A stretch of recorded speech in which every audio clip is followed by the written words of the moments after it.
Objection we made Friday, and I should point out to the court, I haven't seen any PSI.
Finding is that'll if I do that, that'll you won't be eligible for probation, and we don't don't have the right to a PSI. But I want to hear arguments on both sides.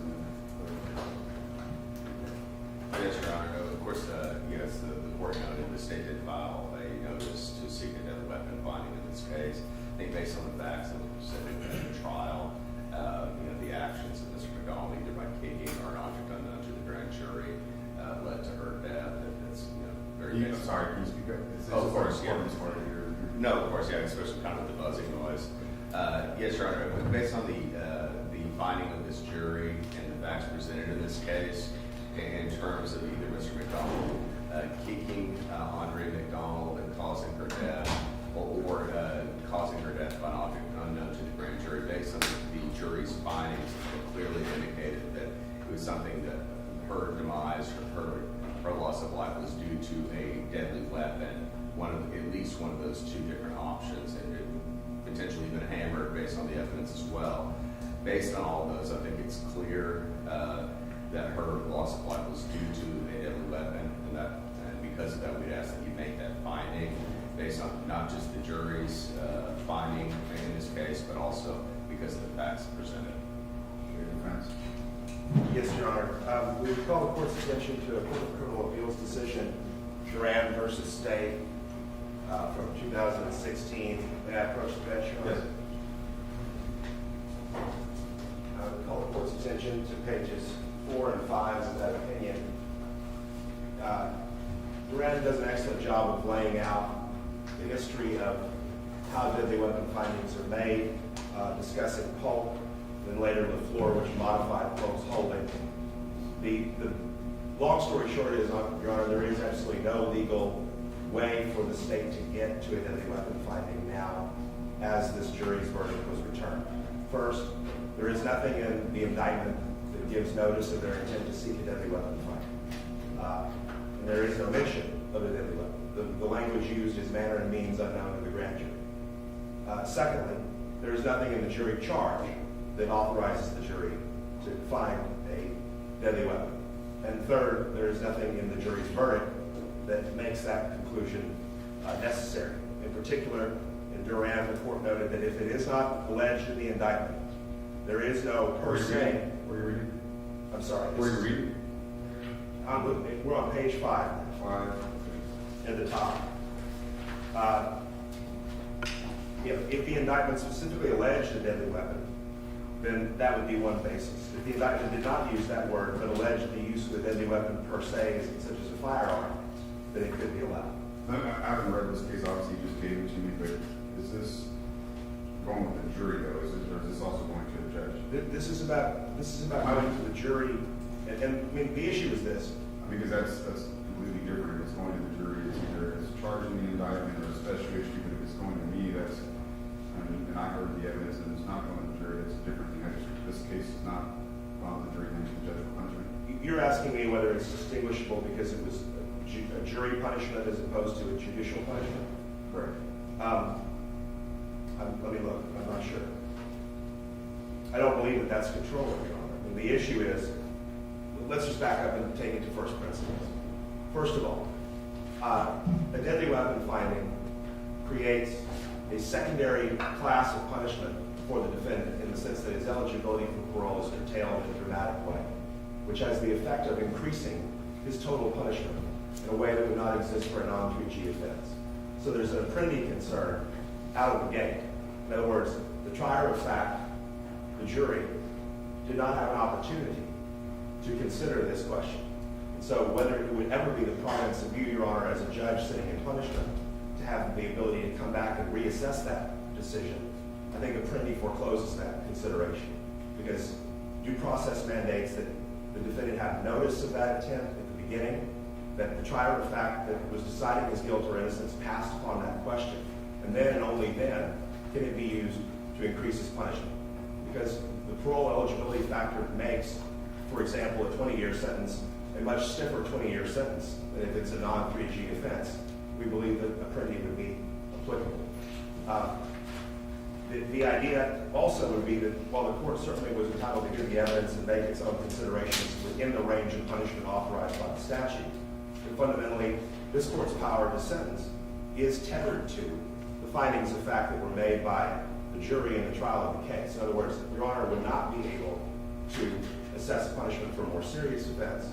Your Honor would not be able to make a finding that would be expressly prohibited by something that the jury found by special issue.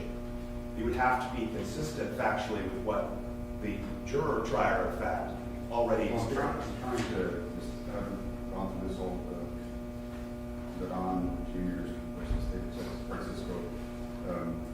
What I was asking you versus the jury versus punishment versus me, because I looked at some cases myself over the weekend in Fan versus State, that's a 702 Southwest 2nd, 602, that's a Texas Court of Criminal Appeals. It basically says that the trial judge is the fact finder in the punishment phase is authorized to make an affirmative deadly weapon finding. I heard the evidence on the deadly weapon issue, the trial of fact. The guilt innocence phase did not decide it. The jury did not decide that matter. In addition, Florida's versus State 690 Southwest 721 also Court of Criminal Appeals because the trial court was the trial of fact punishment stage of the trial. You have the power to have the affirmative finding to the judgment. If the facts showed and he believed, which is me, the defendant himself used or exhibited deadly weapon during the commission of defense. So I'm trying to conflict when you're telling me that obviously you're telling me this is going to a jury, which that's probably my distinction. And as far as the notice to all the cases that I'm looking at is he was indicted by murder, and I know they're fact specific. Some of the case laws are talking about that, but a lot of courts held that sufficient notice and committed an act clearly dangerous to human life by manner and means unknown to the grand jury. There's several cases that say that. In addition, I don't see how you, besides that, how you can say we have notice when he gets up here and testifies that he kicked her and Well, other than you might notice in that. a foot is not a per se deadly weapon, right? This isn't a pistol case, it isn't a knife case. A foot can or cannot be a deadly weapon depending on the manner of its use. That's the only way it becomes a deadly weapon. And we're talking about reckless use of a foot, right? This isn't an intentional case any longer. I think that those findings implicitly reject the idea that a deadly weapon is appropriate because had the jury thought that the manner of use was consistent with our definition of a deadly weapon, then they likely would have chosen the more serious offense. I think that And that's the next case is the Polk versus State, and that's also Texas Court of Criminal Appeals 693 Southwest 2nd. Yes, Polk. That's also negligent homicide, and since the jury made that, the trial court made that affirmative finding on his hands, using his hands. In Polk, that was authorized by the indictment and it was submitted to the jury for their determination. The application paragraphs in our jury charge in this case are, I think, sorry. It was citing Polk. It's Crumley. Okay. Well, Polk is sort of the fountainhead of this subject. And I think most cases are going to draw on Polk's reasoning, which in LaFleur, the court acknowledged was somewhat flawed and had to be modified. But the takeaway from LaFleur is, as Duran points out, did the indictment specifically allege a deadly weapon, or did it allege something that is a per se deadly weapon? or did the jury make an express finding of fact of the use of a deadly weapon in response to a special issue? One of the things that Durant asks the court to consider is also, what was the jury charge on this subject? And while the court did include application language in the murder charge to include kicking, the manslaughter application paragraph in this case, in our trial, did not include a specific application statement about kicking. It just simply tracked the manner and means unknown. So we have a jury that selected a verdict option that expressly omitted the same factual recitation that was alleged in the murder case. So I think based on that, we could make a fairly good contention that had the jury found him guilty of murder, they implicitly were making that finding based on the application language which included kicking. But the manslaughter application language doesn't include kicking. Also, the note that the jury sent to us in this case, I think, is also important to consider.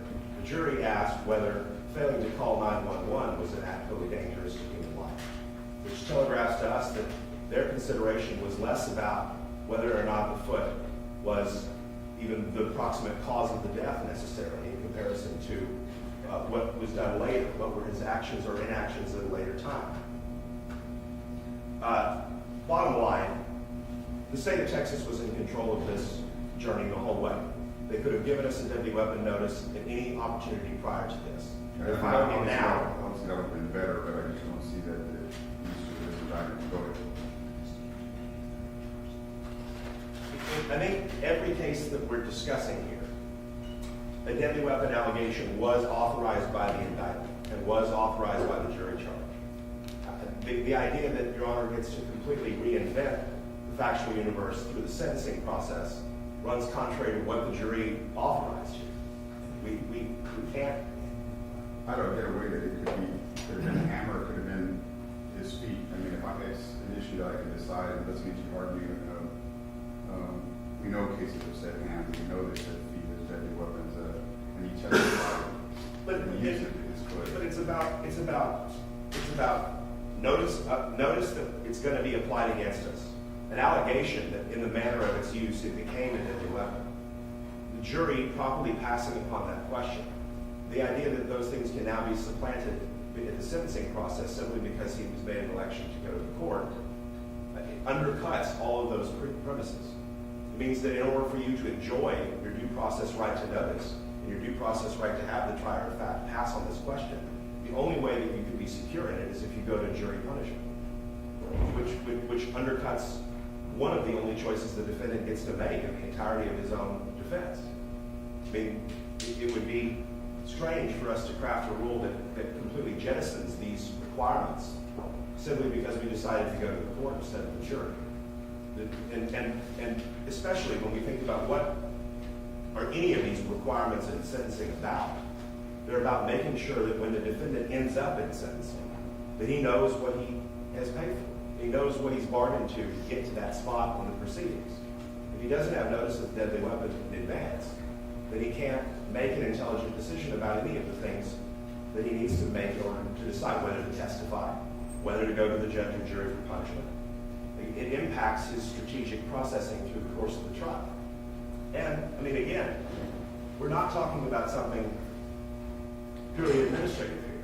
We're talking about something that has a tangible impact on the final punishment that he receives and the length of his prison term that he will serve, and increases the maximum length of that prison term because in addition to making his parole eligibility a further and further remote possibility, it also affects his mandatory release date. So I think all of those factors being considered, without authorization of the indictment, without the trier of fact having had the chance to pass on it, I don't think that this court can come back and resurrect it now. And again, it would be inconsistent, we submit, very inconsistent with what the jury found here. We know that this jury... And I think you're completely wrong on it. Deadly weapon is a punishment thing that you can finish up. No, I think we've made our arguments there. My final objection would be that this was a process that was instituted in open court after the verdict had been announced and at the request of Your Honor, asking the state if it had an intention to file this. I think that under Blue versus State, that raises an independent concern because it creates the appearance that the court is somewhat directing this for. And even if they didn't file it, they filed it this morning, everything that I've seen case law, they didn't have to. I think the indictment is sufficient, defendant testifying what he did is sufficient, so I wasn't even sure if they were going to do it this morning, and if they didn't do it, I'm still going to be that way anyways. Go ahead, Steve. Yes, Your Honor, just very briefly, of course, as the court pointed out, punishment, the deadly weapon finding is a punishment issue. Even in the case that the defense sides, was something that when defense argues that this jury didn't have an opportunity to do so, they're not deciding punishment, the court is doing so, so it's a completely different issue.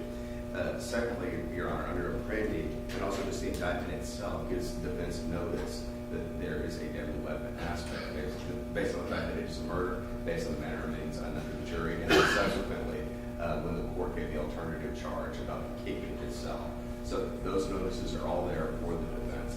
Furthermore, in Crumpton, as the court, I believe, cited earlier, in that case when the jury found the defendant guilty of criminally negligent homicide, the court of criminal appeals still held that the one deciding punishment in that case, the trial court, the judge, still had the authority to find a deadly weapon finding. So under all of those, we believe that it is appropriate for the court to make the decision in terms of deadly weapon finding, and that notice has adequately been given by the indictment.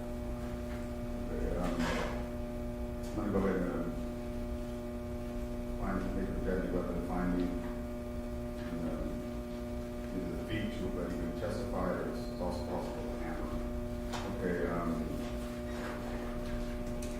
probation, you don't have the PSI ready. I mean, they're not entitled to it now because probation's off the table. But if it's done, I can get it to them. Judge, so they interviewed him on Saturday morning?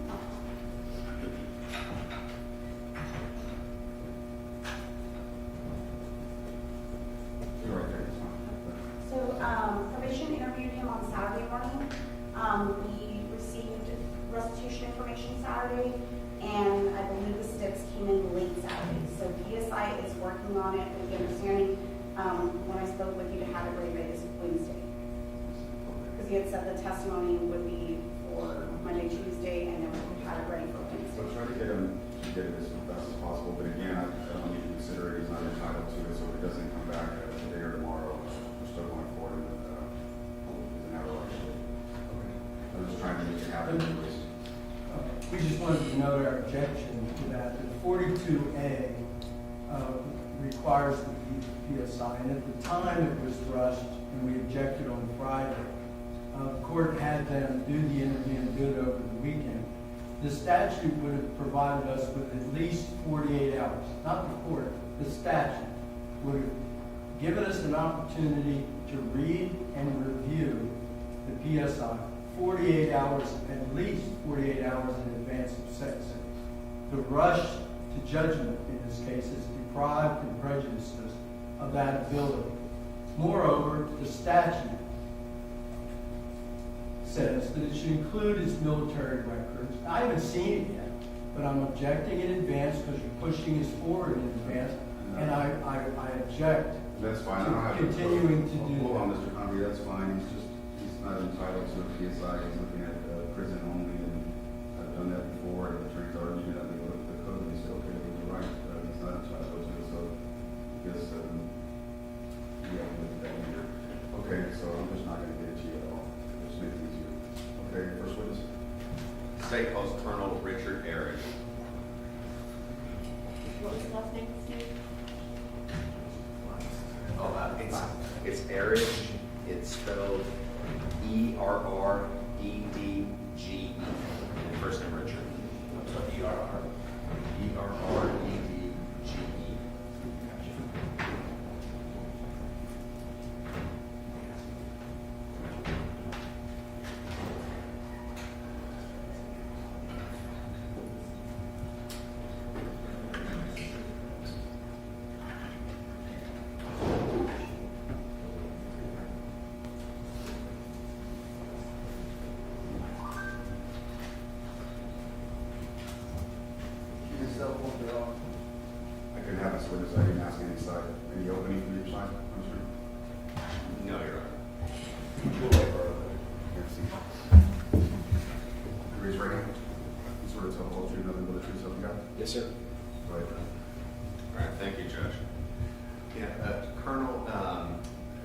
state your name for the record? Yes, sir. It's Colonel Richard Erredge. And Colonel, what is your position? I'm the 960th Cyberspace Wing Commander. And can you briefly explain to the court, what duties does that entail? So that entails commanding, administrative purposes, and making sure our reservists are on mission with the proper authorities and proper pay statuses. How many people are under your command? 1,300 approximately. And you're stationed here in San Antonio? Yes, sir. JBSA Lackland. And how long have you been in that position? I've been in this position since August of 2020. Now, Colonel, during the time when you began that position in August of 2020, did you have a Major Andre McDonald under your command? He was in the wing, yes. Now, if you could explain to the court kind of how many degrees of separation between yourself and where Major McDonald was? Sure. Major McDonald is in a squadron, and then there's a group between me and him, and I'm at the wing. So there's two levels of organizational structure between me and him. Now, Colonel, what I want to talk to you about now is just in general purposes. When a member of the Air Force, are they required to provide for their dependents? Yes. So the Air Force implements law and regulation that requires supported dependents. Now, of course, that could also be individual state law as well, correct? Yes, sir. So, but the Air Force actually has an authority for members to provide for their dependents. Yes, sir. We have policy that implements the law. Now, Colonel, earlier Judge Castro heard testimony in terms of Major McDonald being arrested on it would be March the 3rd of 2019 on a tampering with evidence charge, and then subsequently a murder charge on July 13th of 2019. Now, to your knowledge, was Major McDonald, did he continue, what was his status with the Air Force when those took place? At that time, he was in an active duty status. Now, during that time that he was in active duty status, did he continue to be paid by the Air Force? Yes. Roughly how much was he paid on a monthly basis? On a monthly basis, approximately $10,000 a month. So, Colonel, at some point, did Major McDonald's status with the Air Force change? Yes, in April of 2022, he changed to a traditional reserve status. And I assume when he changed to a traditional reserve status, his monthly income was affected. Is that true? That is true. Roughly how much, or how would it be affected, and what type of numbers are we talking about? So when you're a traditional reservist, you only are paid for the duty that you perform, and roughly the drill pay for a traditional reservist, if they perform normal duty, is about $1,000 a month for a major. Now, Colonel, at some point in the fall of 2021, did it come to the attention of the Air Force in terms of any obligations that Major McDonald was failing to undertake? Yes, on November 8th of... Your Honor, before we proceed any further with this, I want to make one objection for the record that we don't have this individual on our witness list. I understand the state gave a 404B notice, or I guess a 3707 notice of their intention to discuss this topic, but I don't believe we received notice of this witness. I don't believe we have any statements from this witness. Your Honor, I did serve notice. He is on the witness list that was tendered to defense on December 28th, 2022. The Colonel was added to the witness list at that time. There is not a statement that the Colonel gave. Well, we would object to the untimely designation of the witness that was done just days before the trial began. And for all of our previous objections to this, I think that that's an untimely disclosure. Your Honor, under the defense's motion for witness list, they asked that it be done 20 days prior to trial. The trial started on January 17th of 2023. This is more than 20 days. That's what I'm looking at right now, so it's not before. Okay, justify.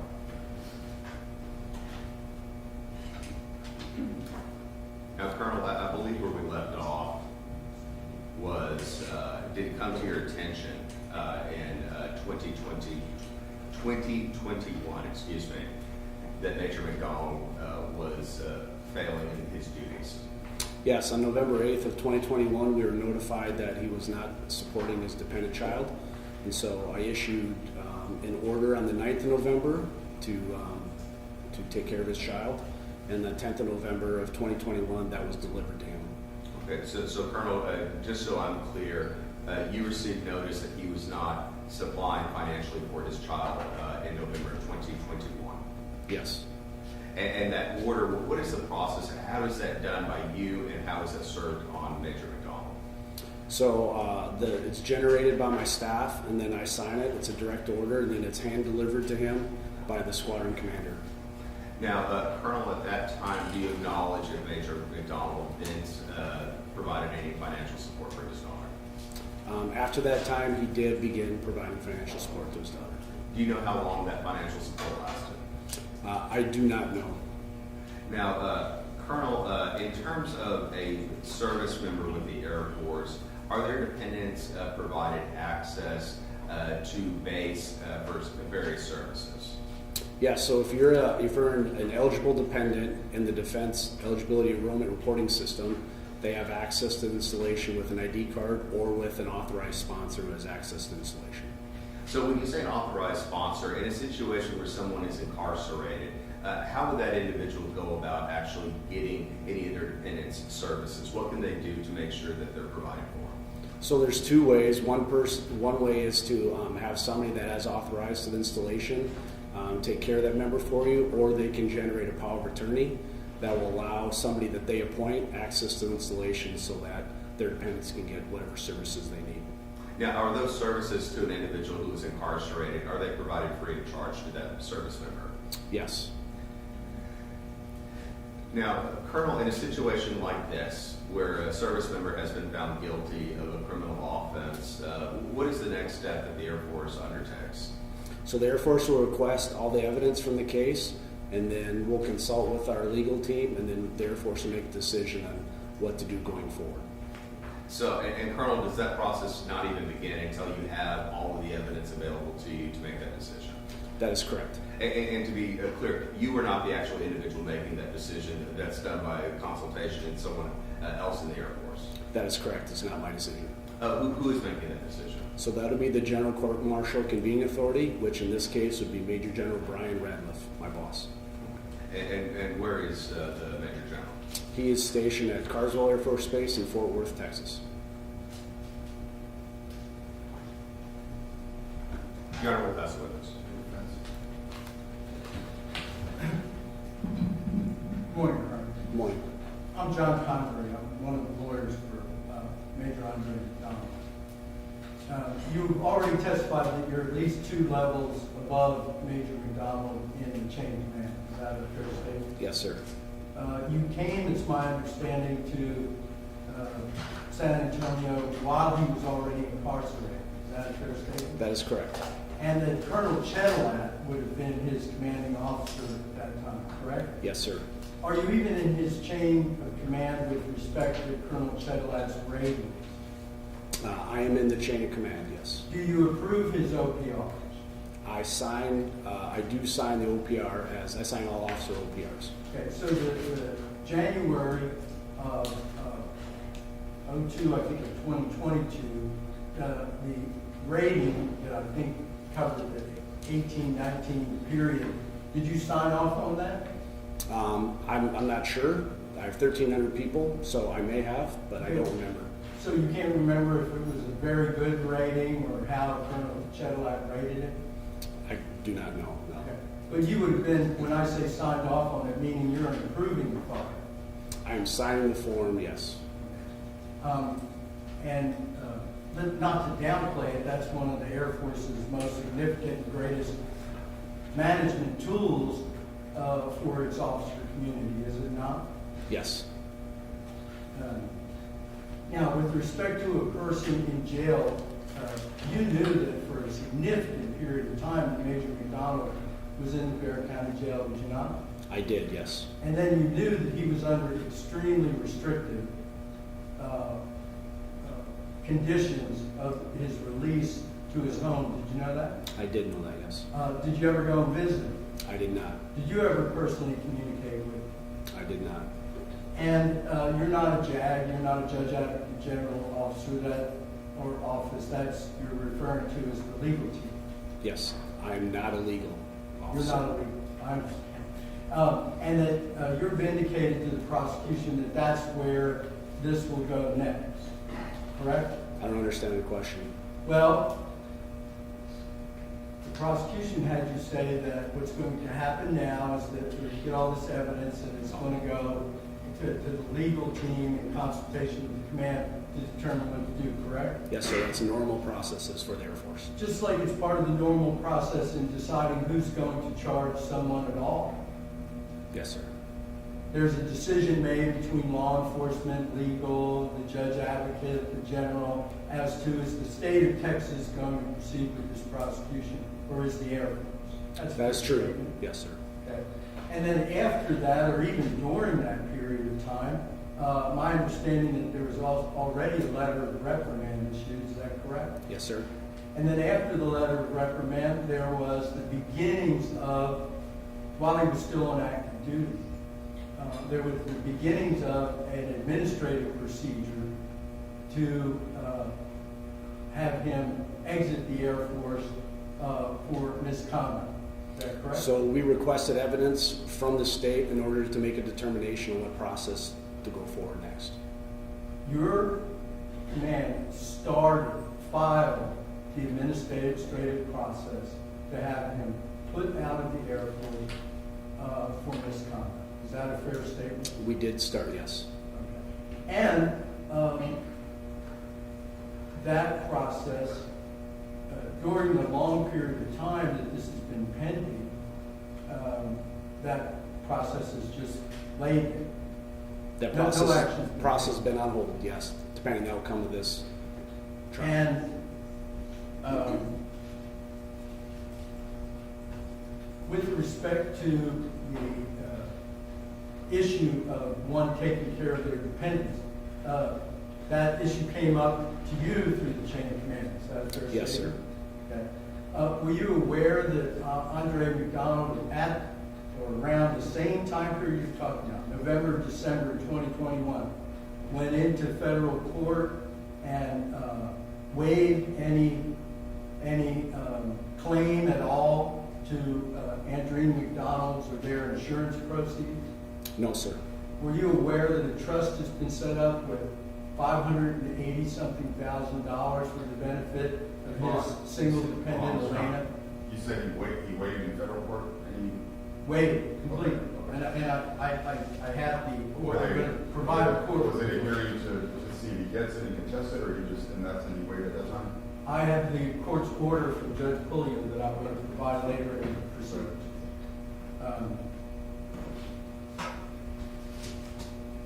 No further questions. You said it was 580, I'm trying to read the records. The exact number is in the order, but I believe it's over $575,000 plus the other half of the insurance proceeds paid off one of the mortgages on an assisted living facility property. Okay, that would go to the child now? And for her there? That's correct. It's in probate. There's a trustee. Just there are civil administrative things going on outside the He school. obviously did that before the conviction, because I'm assuming he was convicted, he wouldn't be entitled to it anyway, but this was done in his 21? Correct. Okay. Fall of 21. Yes, Your Honor.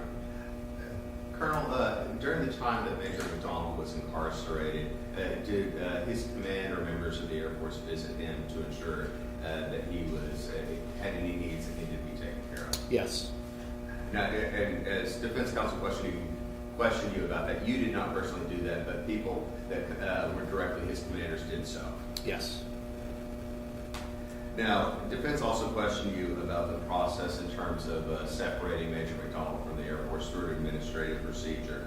Is it common in which there is a civilian case as well as a potential case with the Air Force to wait for that civilian case to be resolved before evidence is turned over to the Air Force? I'm going to object. That's a legal question. It calls for speculation on the part of the witness. And Your Honor, he brought up the issue on his cross-examination. You're asking if it's Not in the same. what their position is to do to the Air Force? I'm asking if it's common for evidence to be then turned over to the airport so they can make their decision after the civilian case is resolved. You can answer that. Yes, that's very common. Well, that's witness. Nothing further. And Your Honor, before we begin with our next witness, the state would offer into evidence State's Exhibits 439. These are bank records of an Andre McDonald. This has been in e-discovery with a business record affidavit since July 22nd of 2022. And that's very much.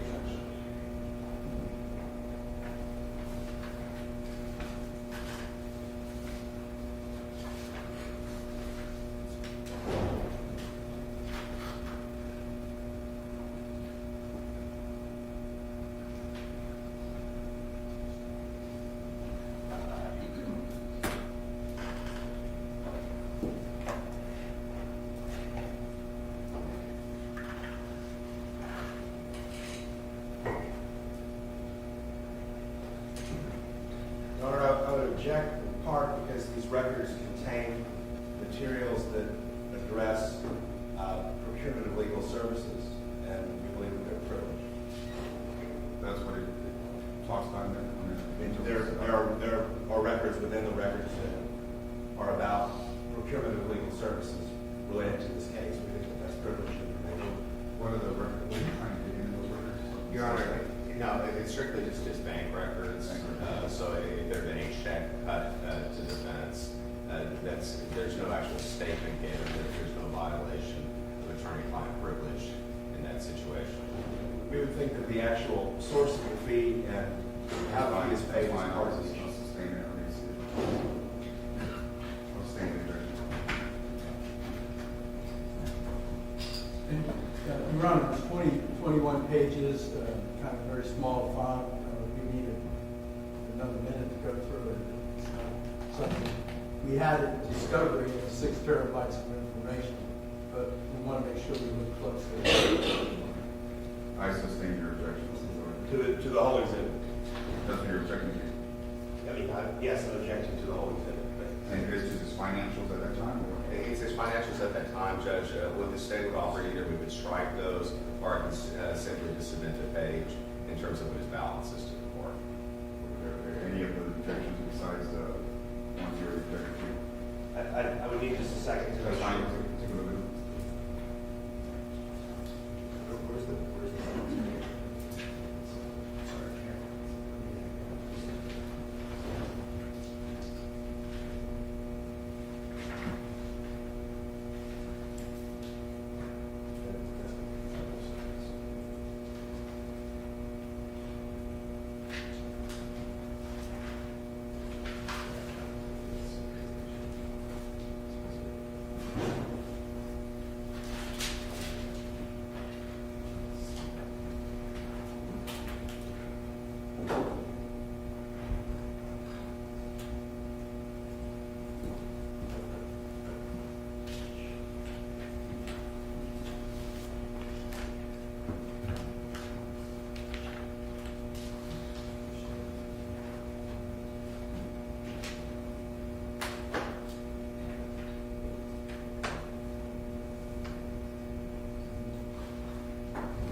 Your Honor, we would object for a couple of reasons. First of all, this is a joint account that's shared with his sister. And there are a lot of other factors to Mr. McDonald's finances and to the estate of Andre McDonald that are currently in probate that I think in fairness would need to be considered in conjunction with this for it to have any meaning. So he shares it with her? This account is a shared account. Your Honor, you gave the sister power of attorney after the offense took place to the account. He gave her, And Your Honor, it's to the defendant's sister, Talia Newell, that is who we gave access to. Yes, that's what. It's fine, I was just saying it. So, Your Honor, just to make that, you're not allowing the financial, on just the page with the amount. Is that what your objection? Our objection is to the whole exhibit and that one page. We just asked to just do that one page, that way it separates any specific checks written to, say, for example, council. Yes. Okay, then what big exhibit number is that? It's now 439. Is that all one with the attorney funds and whatnot? 439 is the complete record, Judge. I can even mark it as 440 as to that individual page. Granted to the individual page, the rest I can look at. Okay.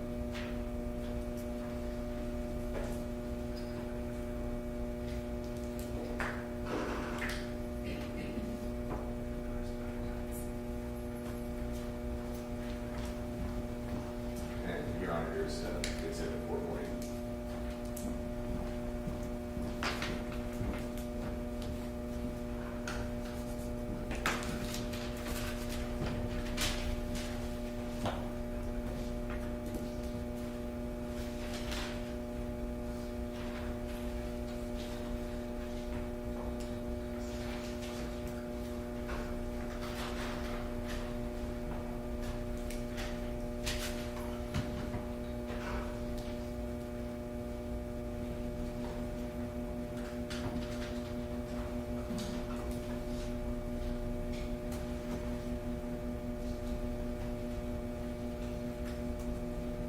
Okay. I'll let you continue with this. I don't know what this is gonna show me though, is legend that he's spending a lot of money, because then I don't know, and I don't care that he's spending a lot of that on attorney's fees, and it doesn't make any, unless you're gonna tie it together with something else later. Okay, next one. And Your Honor, before the next witness, I just want for the record, my understanding is Colonel Erredge has to fly out, so we just ask that he be excused. The witness that just testified? Correct. I have no objection. Let's see the excuse. And just for the record, before we call the next witness, I just wanted to cite the exact, I was looking through the book here, to find the exact code that I was citing, that he's not entitled to PSI, it's 42A.252. Judge is not required to direct supervision officer for pre-sentence or report in a felony case if the only punishment available is imprisonment. There's some other exceptions too that it's not entitled to, but that's the one I was looking at. I understand, Your Honor. Our concern also is. I already made the decision, so you can. Well, I need to clarify something else for the Okay, record, which is that denied. Let's sit down, Mr. Your Honor, respectfully, I just need to make sure that this is made for the record. It's. Yeah, I've already let you make all your arguments for the record. This is not an argument I have to make. Okay, I've already made my ruling. I understand that, but this isn't, there's a, Judge, this name was called Lorna Anderson. I'm going to object to being denied the opportunity to make my record. That's fine.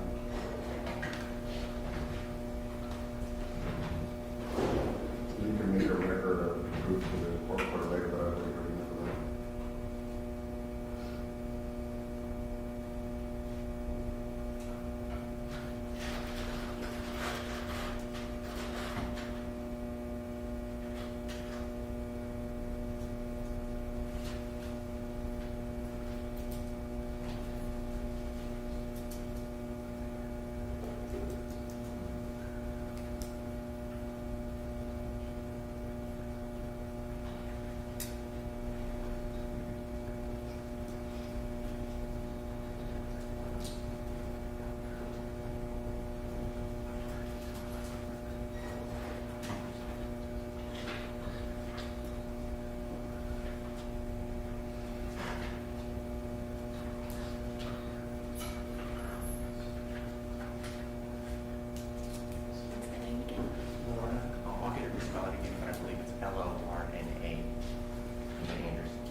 Anderson.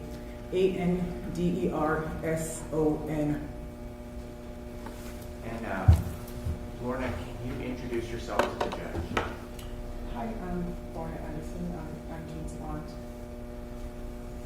And you said you're Andreen's aunt. Can Yes. you tell me how you're her aunt? Like, how are you related to Andreen? Paul Anderson is my brother, and that's Andreen's dad. And just so the judge is aware, which I think is her testimony, but can you tell us, did Andreen have any children? Yeah, one daughter, Elena McDonald. And how old is Elena? She's 11, turning 12 in April. Now, Lorna, can you tell the judge a little bit about Andreen growing up as you knew her? Okay, as a child, Andreen was very smart. She was brilliant. Just the things that she would do, I know that she was going to be a good wife. I say this to say because I was living in Canada, which I still live, and Andreen was in Jamaica. When we go to visit, Andreen would always wake us up early. Andreen would always wake us up early. She'd start cleaning up the house, and she'll try to make breakfast. It wasn't anything great, but the fact that she would try. She was very loving. She was just very happy, and she had this radiant smile. Like, if she comes in a room, it doesn't matter what. She always see that big smile. She always had such a big smile. There's some tissue there.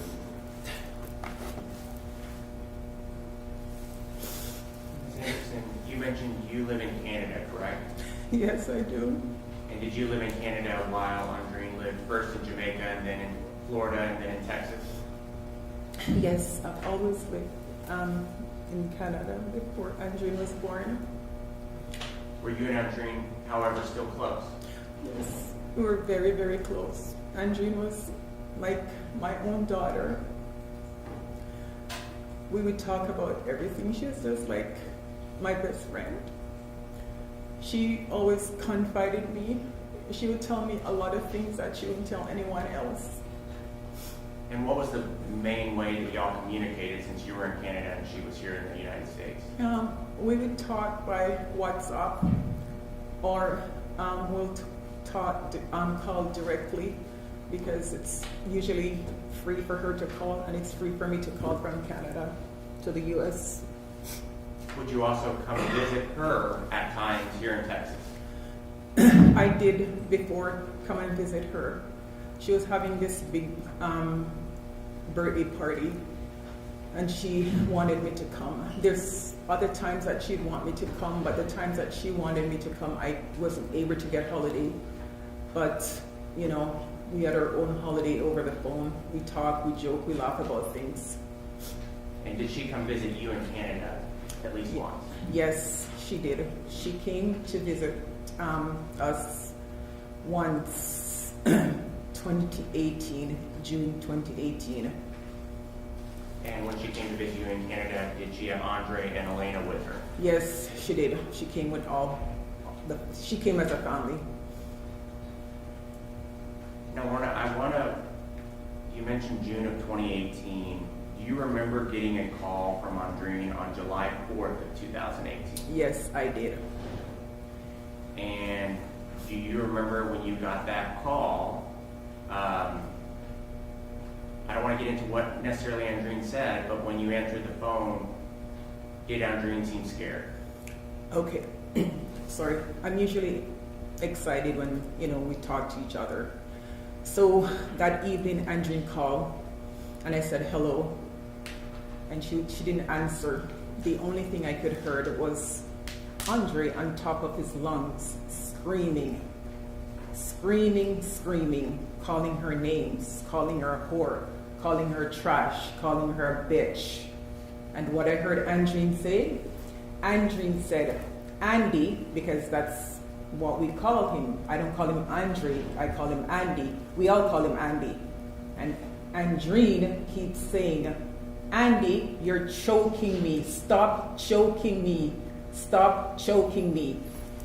And one of the time, Andreen, because she was driving, and I know, she said, I knew this because she said, I'm driving. And she said, you're covering my face. Stop scratching my face.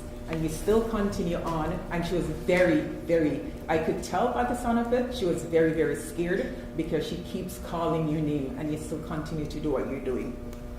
This is July 4th. This was July 4th of 2018, correct? Yes, And as Andreen was yelling, did she seem like she was scared? she was very scared, scared because she keep calling out his name, telling him to stop. And he wasn't. And she keeps saying, I'm driving.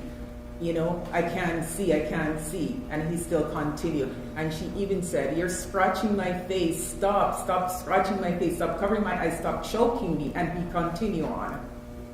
And you mentioned you heard Andre yelling things Yes. through the phone. Yes, he was calling her a bitch. He was saying she was a trash. He was calling her a whore. Okay. And Lorna, was it your understanding that Elena was with him? Yes, because after the fact, I asked her what was Elena doing, and she was on her tablet. You know, that's usually their distraction. She's on the tablet. How did that phone call end? What happened after you heard all those noises? And Just the screaming, and then all of a sudden I don't hear anything, and I starting to get scared. I keep calling the phone and no answer, and right there and then I was just like, oh my God, he killed her. you were in Canada at the time, correct? I was in Canada at the time.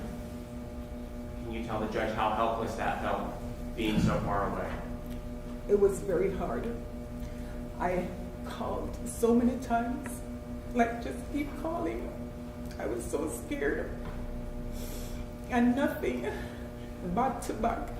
And at that time, I didn't have his phone number until after. The next day, later on in the evening, she called and she said she's okay, but she can't talk and she'll talk to me after. And I said, are you okay? And she said, I just like my throat where he was joking and the scratches. And she sent me the picture right there. And Lorna, we saw a picture during the trial. Was this a picture of Andreen's face with scratches on the front of her face? yes, And were those pictures that she sent to you? she sent it like right away. Lorna, did you talk to Andre after that happened? Yes, I did. Can you tell the judge how that came about? Okay. After I spoke with Andreen, I was really mad. I was so mad. And I said, listen, I said, I need to talk to Andy. And I need his number because his name is not Paul Anderson. And your own dad would never do such thing to you. She gave me the number and I called Andy. He answered the phone because I guess Andreen told him that I was going to call. And when he said hello, I said to him, I heard what happened yesterday. I was on the next end while you were carrying on. And I said, what was the purpose? I don't understand. I don't get it. Like, why were you trying to kill her? Because she's driving and she's screaming that you're choking her. So what was the point of that? He turned to me and he said to me, That's the comments from the defendant. The issue is not that. The issue is the statement she just testified to. Judge, we're not offering that for the truth of the matter. We're offering it for the effect on the defendant when there is an exception. He's being offered the truth. What did Andre say when you told him that? okay, when I said that to him, I wanted to know, okay, why he was doing to her, why he was doing that to her. He said to me, Again, Your Honor, But- objection. That is being offered for the truth of the matter, sir. The question is to imply that it's the truth, and that is a recitation of it, and now we want to see what the answer to the question is, but those questions, the testimony about those questions is hearsay. And at this point, Judge, we're getting into his statement, which is not hearsay. Can you tell us now what Andre said to that? And I said to Andy, I said, okay, what was the cause of all that? Why were you doing all of that to her? He said it had something to do with a tattoo. I said, what tattoo? He said that Andreen had a tattoo that he just noticed on her wrist. And I said, okay, so Andreen have a lot of tattoos, so I don't understand. I said, I don't pay attention to all the tattoos that you have. I know that you have a lot of tattoos. Andy said to me, the tattoo meant something to her. And I said, well, what does it mean to her? Because it wasn't adding up. He said that it had something to do with... Your Honor, this entire recitation is hearsay. It's not hearsay. Hold on. You're on that, Oops, sorry. Okay, sorry. Go ahead. Objection hearsay. Same response. Same response, Judge. And he said the tattoo had something to do with a guy named Arbin. I said to him, I said, who's Arbin? And he said to me, Objection hearsay, Your Honor. Okay, I'll sustain that argument. Can you just tell me what Andre said to you at that point?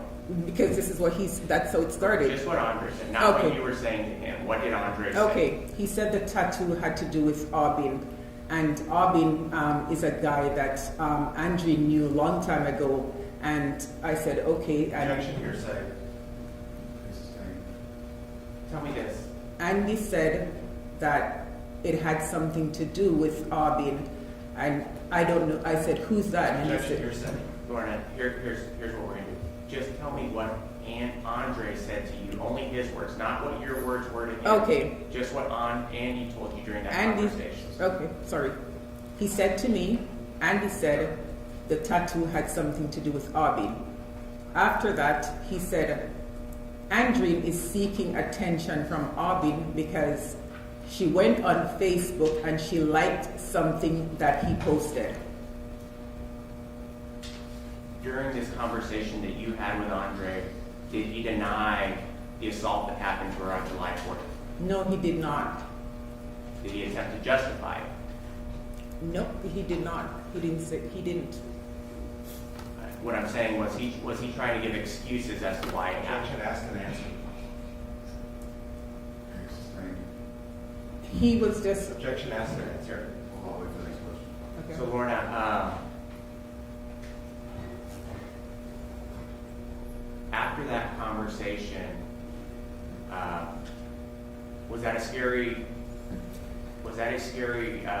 situation for you to be on the phone while this happened? Yes, it was very scary.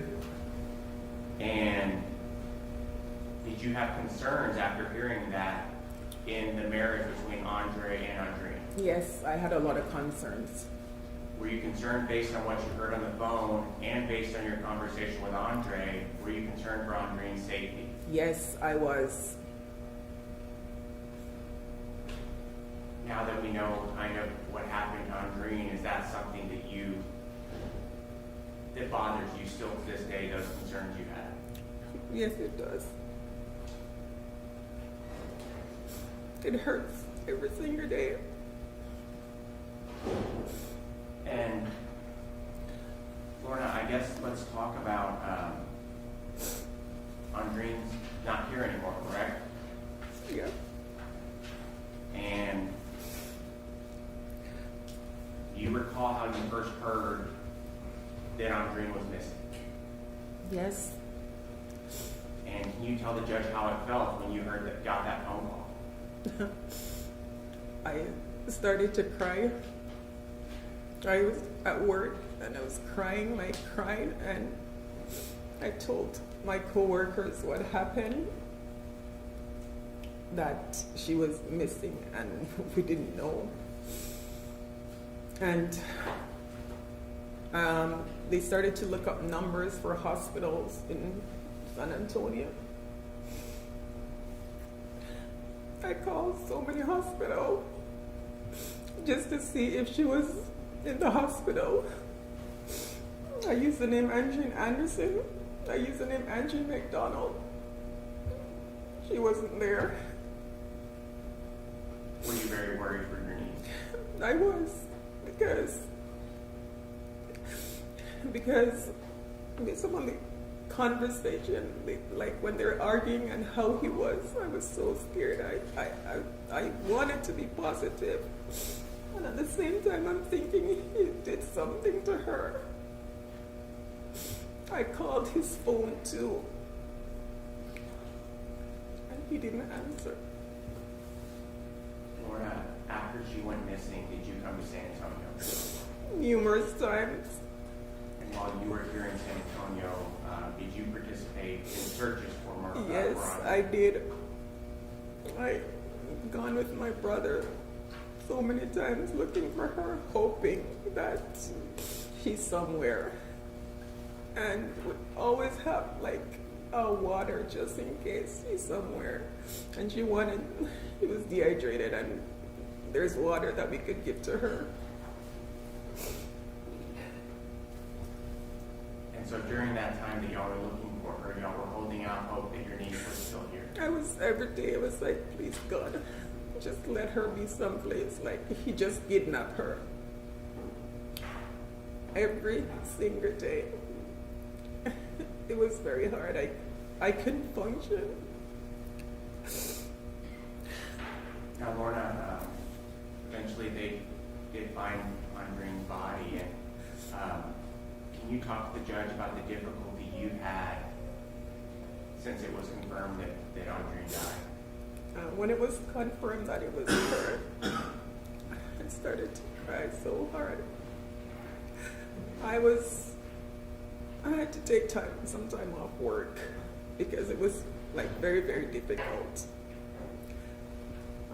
My doctor, he said I can't go on like this, so he gave me antidepressant, and since then I have been taking it because there's days when I'm driving and I'm crying. I miss her so much. I miss her smile. We always joke about her white teeth and my white teeth.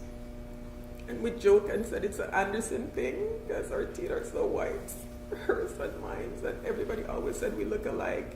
We always joke about who is cute. And I said, well, we look alike, but I'm the older one, but we're still beautiful because we're Anderson.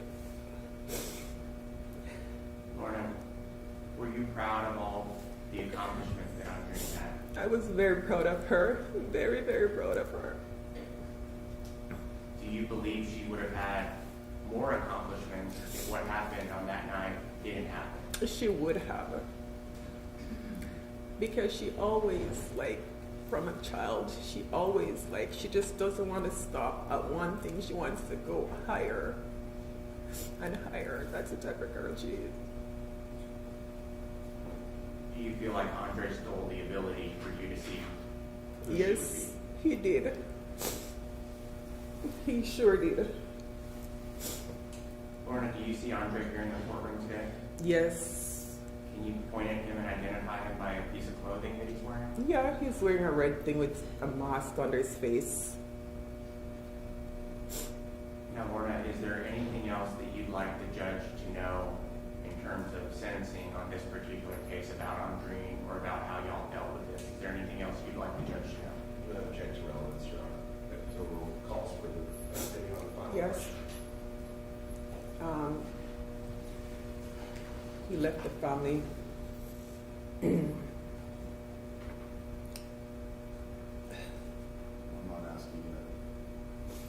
I just wanted to hear you about, this is how much time you want, or this is what. Okay. Yes. So- Not that. All right, so personally, I would like for Andy or Andre McDonald to get the maximum. No. Lorna, I think what he's saying is we're not talking about amount of years. Is there anything that you would like the judge to know? I don't want to know about it. Oh, sorry, okay. Just about Maureen or how this is dealt with. Is there anything else that I forgot to ask you that you want him to know just about Maureen or the situation or how hard it's been on you? Oh, okay, my bad, sorry. Okay, well, it has been very, very hard on the family, like super, super, super hard. like hard, even when holidays come around, when it's her birthday time, knowing that she's not around, it's very, very hard for the family. And hard for me especially. I'll pass the witness, Your Honor. Thank you, Your Honor. Good morning, ma'am. You spoke with the district attorney's office back in April of 2021. Do you remember that? I might have. I spoke to them different times, so. You've spoken with them quite a bit. Fair to say? Mm-hmm. When was the last time you spoke with them before today? Spoke to who? The prosecutors. I talked to them this morning. Before today, I mean. Have you had meetings with them throughout this process? On Friday, we were here together, so we did talk. Have you ever reviewed any of your written statements that you've given to the district attorney's office? No. But you recall that in April of 2021, you had a sit-down meeting with the prosecutors to discuss your testimony. Do you remember that? I might have. And you discussed at that meeting this incident that occurred in July of 2018 where you were on speakerphone with the McDonald's while they were driving back from Brownsville, right? Yes, I was. And you didn't tell the district attorney in that interview anything about Andre choking her or strangling her or anything like that, did you? I would have said that because that's what happened. That's what I heard. But it's surprising to learn that you didn't at any point tell them that back in April of 2021 when you sat down. Judge, I object to improper.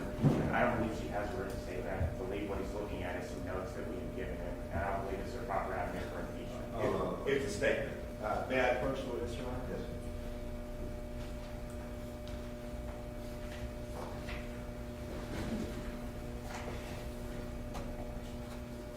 Now, I'm showing you, regrettably, what I can't mark for identification, but suffice it to say it's a statement noted here.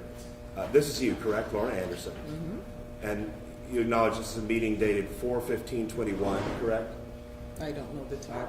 I mean, like I said, I have numerous meetings, so I don't know. Okay. Well, let me call your attention here to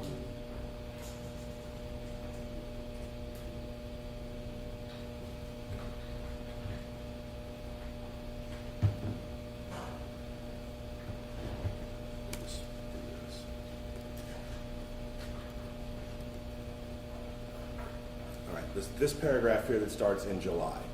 If you could just read that to yourself briefly. And let me know when you've gotten to here.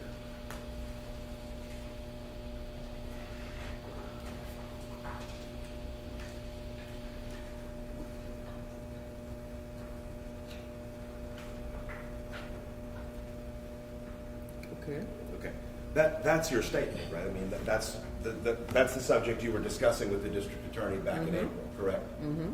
Can I get a yes? Yes, yes. And you don't tell the district attorney anything about Andre choking her or strangling her, correct? I'm 100% sure I said that because that's what happened. That's what I heard. Your Honor, I have to print this, but wasn't anticipating that I'm going to offer as extrinsic evidence under 615, the statement from April of 2015.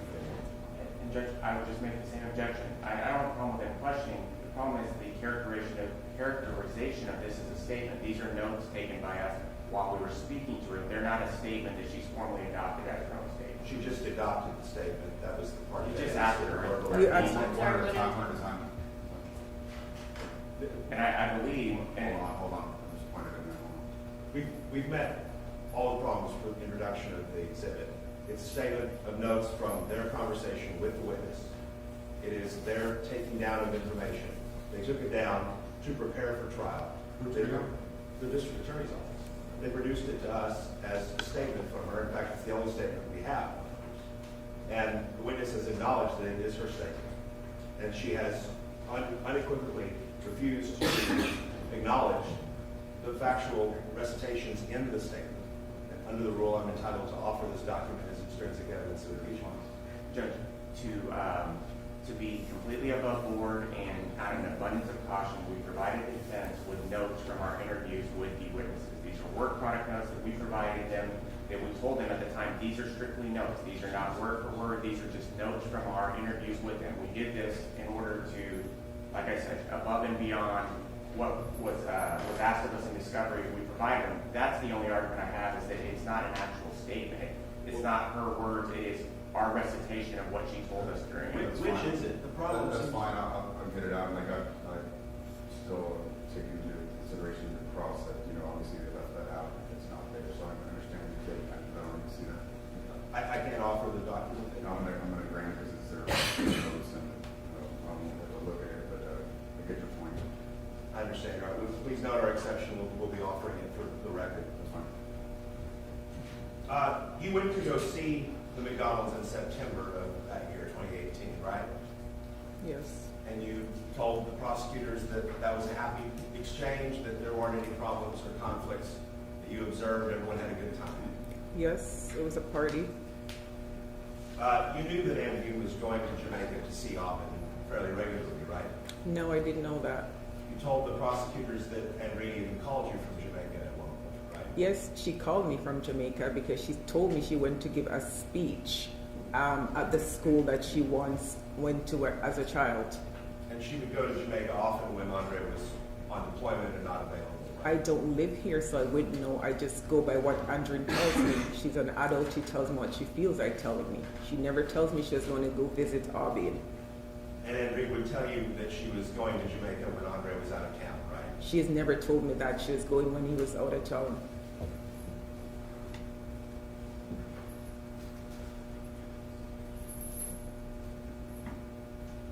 One moment, Your Honor.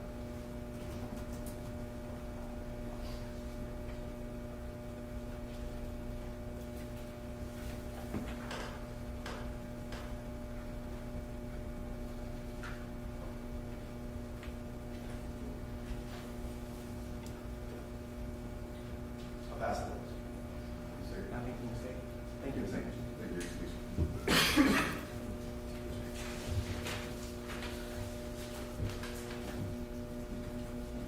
Next witness.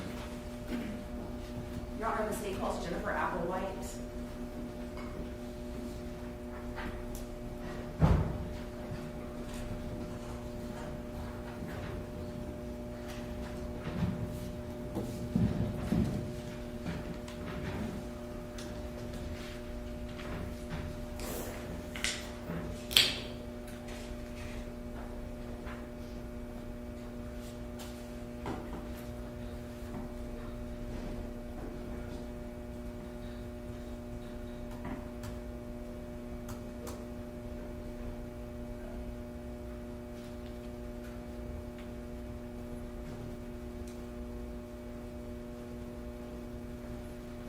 And, Your Honor, we're going to have some objections to this witness, both under 702 grounds and in terms of hearsay and confrontation.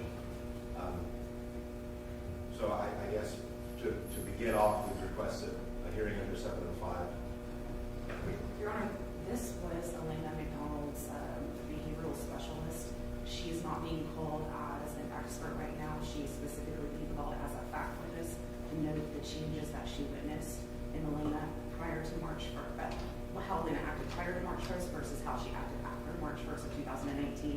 That's her own observations, and we're not asking for her to formulate any opinion as an expert. Well, then we would have a hearsay and confrontation. She's not testifying to what, I know it didn't come in the guilt innocence phase, but what the daughter may have witnessed with the fire Correct. or any of that stuff. Our intent is not to get into anything about what elicit hearsay. I think that Ms. Applewhite actually witnessed behavioral changes in Elena's day-to-day routine that she should be able to tell this court about. That's fine. I was not here, Judge. Good morning. Good morning. Could you please just spell your first and last name for Ms. Crawford? Jennifer. I'm sorry, Mom. I was asking if I don't think the judge swore her. Oh, yes, you were. Who's right? Sort of tell the whole truth, and the truth, so you got, Yes, sir. just like from Now, Could you please spell your first and last name? Yes, Jennifer Applewhite, JenniferAppleWhite.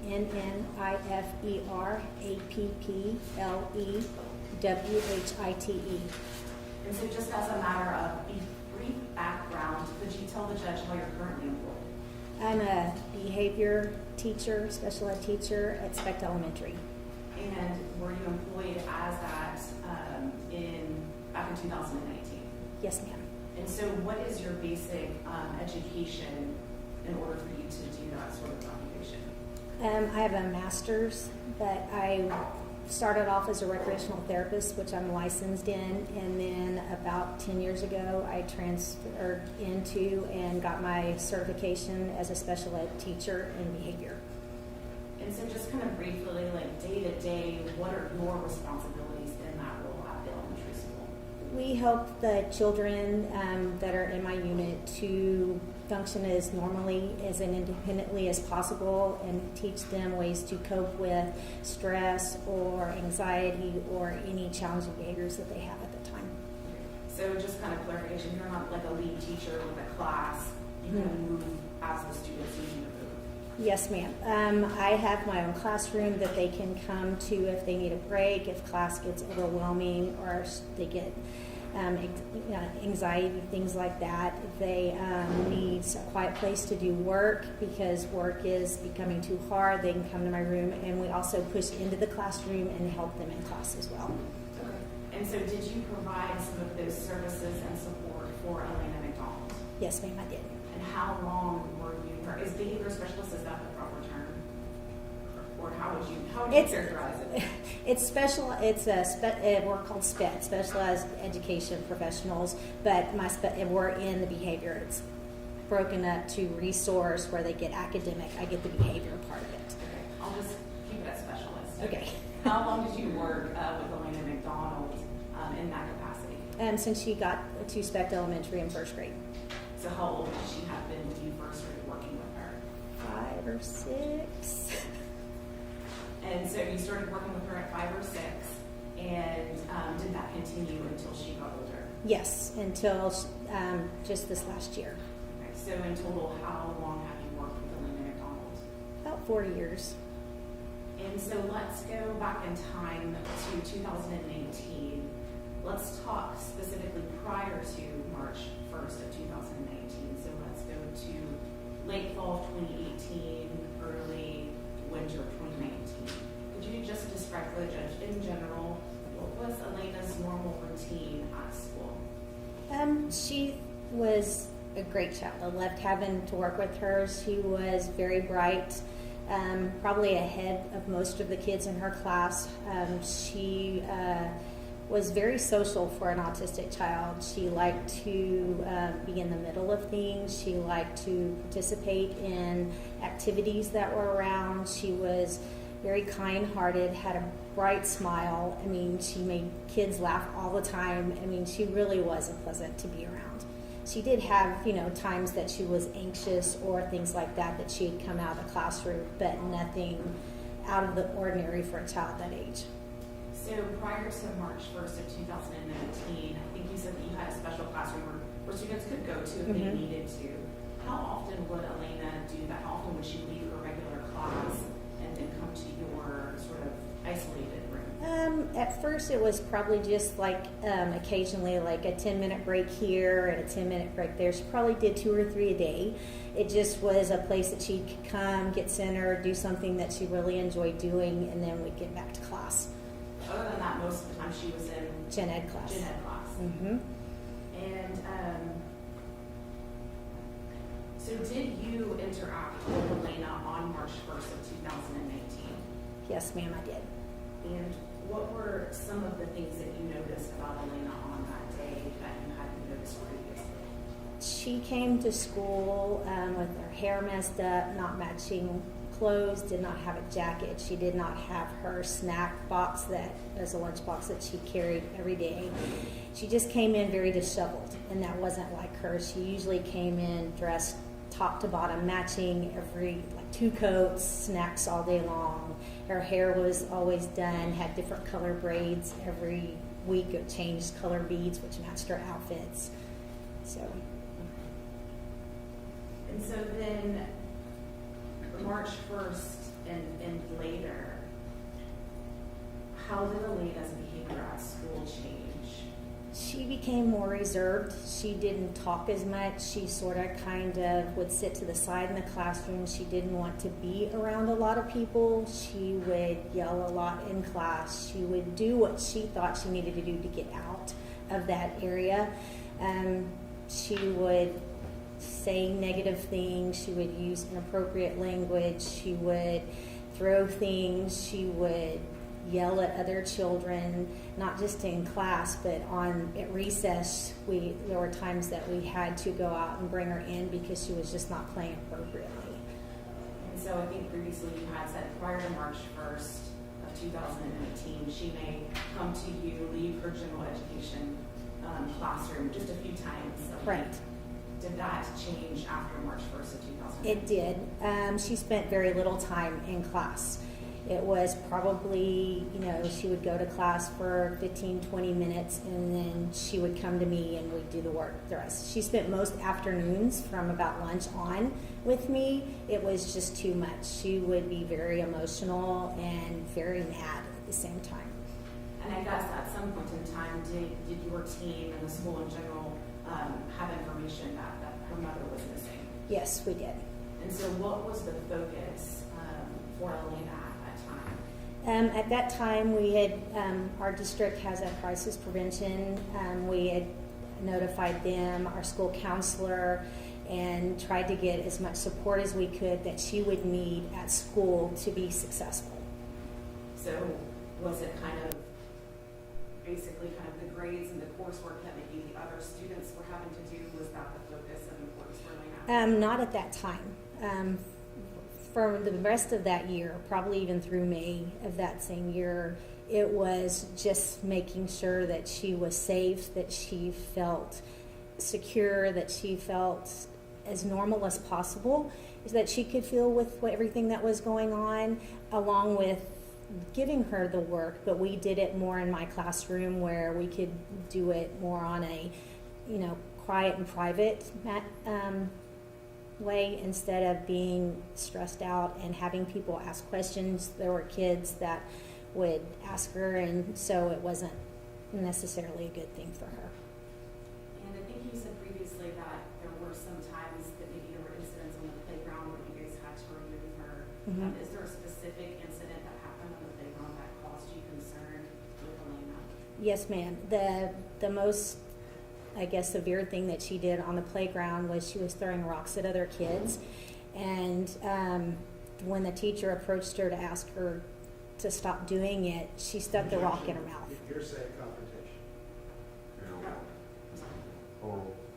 I'm sorry, could you please repeat what you were saying? Yes. What did Elena do? She picked up a rock that was probably this bigger than a quarter, and put it in her mouth and tried to swallow it, and they called me. I came out and I got it out of her mouth. Had Elena ever done anything like this prior to March? No, ma'am. 2019? So then let's go back before Andre McDonald went missing. Did you have opportunity to interact with her? Yes, I did. And how often did you interact with Andre McDonald with regard to Elena's education? We have annual ARD meetings to talk about her goals and things like that. We also talk to her about weekly just to go over how she was doing. Her mom was very invested in her schoolwork and checked in. She was very involved and wanted to know how she was doing. If there was something off or something that she needed to work on at home, she would. And so it was mostly weekly that we would talk. And so in that weekly communication with Andre McDonald, was that over phone or by email or some other method? A little of both. A lot texting. It's just she was very busy, and so it was easier sometimes just to do it that way. And so with reference to Andre McDonald, prior to March 1st of 2018, how often did you communicate with him with regard to Elena? Directly, not directly. He was in the ARD meetings, and I saw him on 2 occasions for special occasions that were at school in our classroom, but I never had direct conversations with him. So is it fair to say that the regular communication about Elena's education was with Andre and Yes. not Mr. McDonald.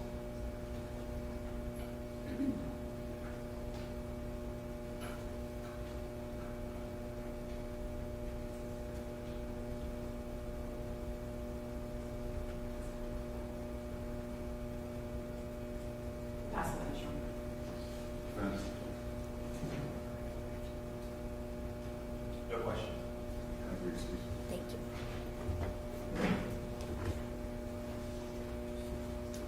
Next witness. Judge, the state would call Maureen Hyacinth Smith.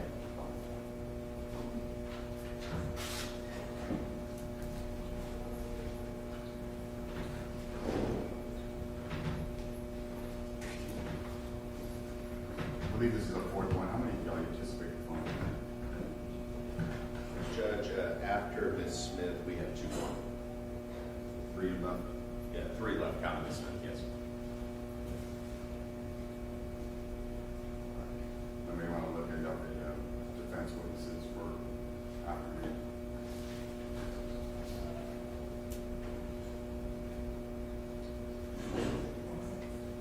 No, I can't tell. I know, But I'm if it's saying, on its witnesses, I don't think it'll take much of the evidence. I'm just telling you, make calls to have them on standby or whatever, they're ready. We only have 3 witnesses left.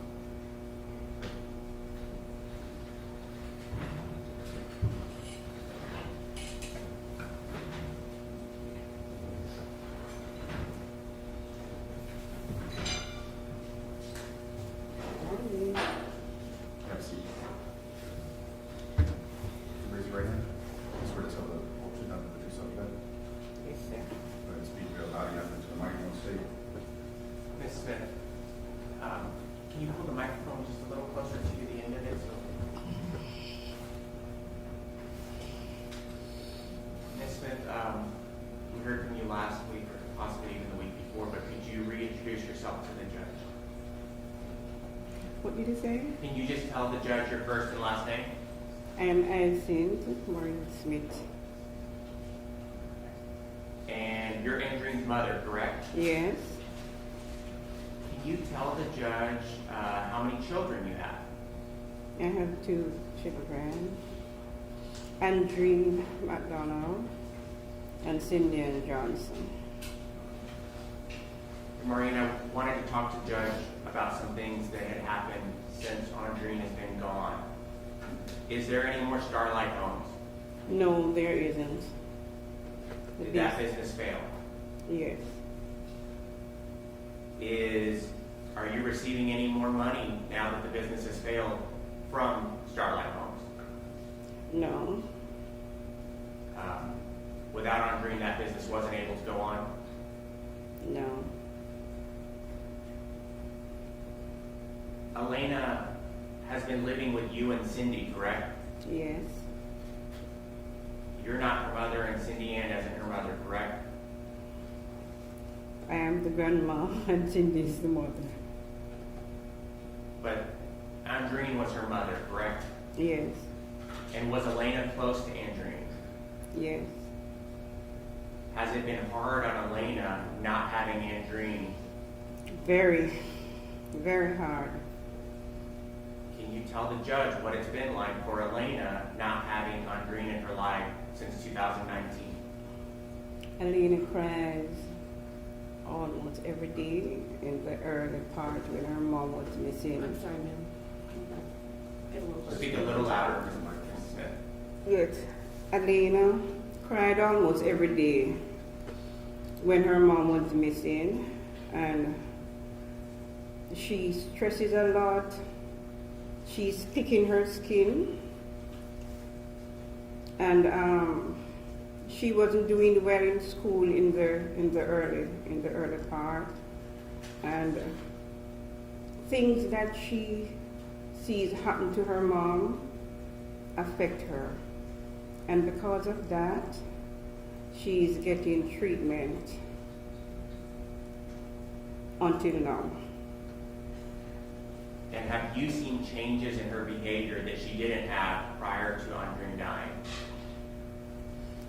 She's almost okay now, but in the early part, she was like very aggressive. She would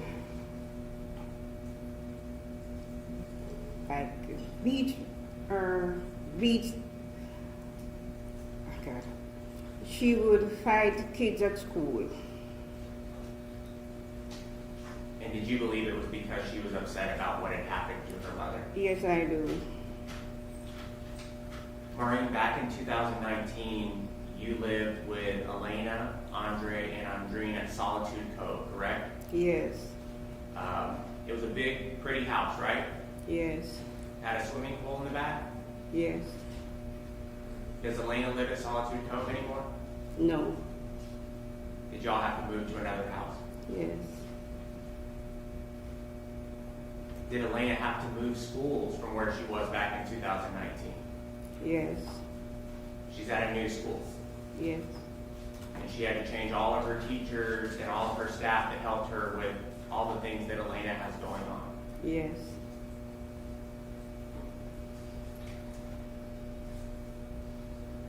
Has financially, back when Andrine was alive, Andrine was able to pay for a good life for all of y'all, correct? Yes, Y'all don't have money coming in the same way anymore, correct?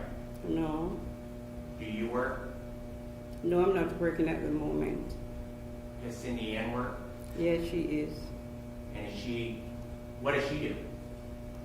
She works with the cable company. She's one of the customer service rep.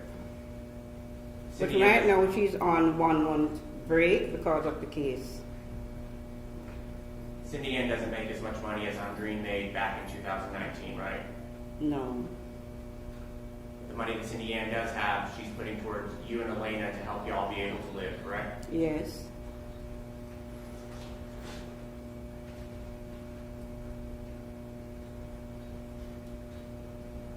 Has it been difficult for you to step into more of a mother role for Elena since Andrine has been gone?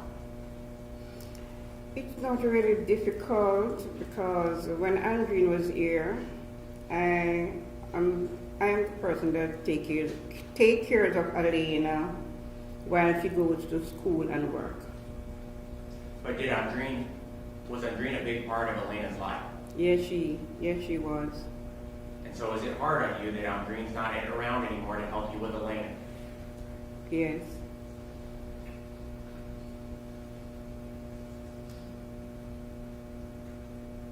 Are y'all receiving any money from Andre? no, Is money something that's difficult for you and Cindy Ann and Elena since Andrine has been gone? yes, Has it put Elena in tough spots in terms of where she's living and what school she goes to? yes,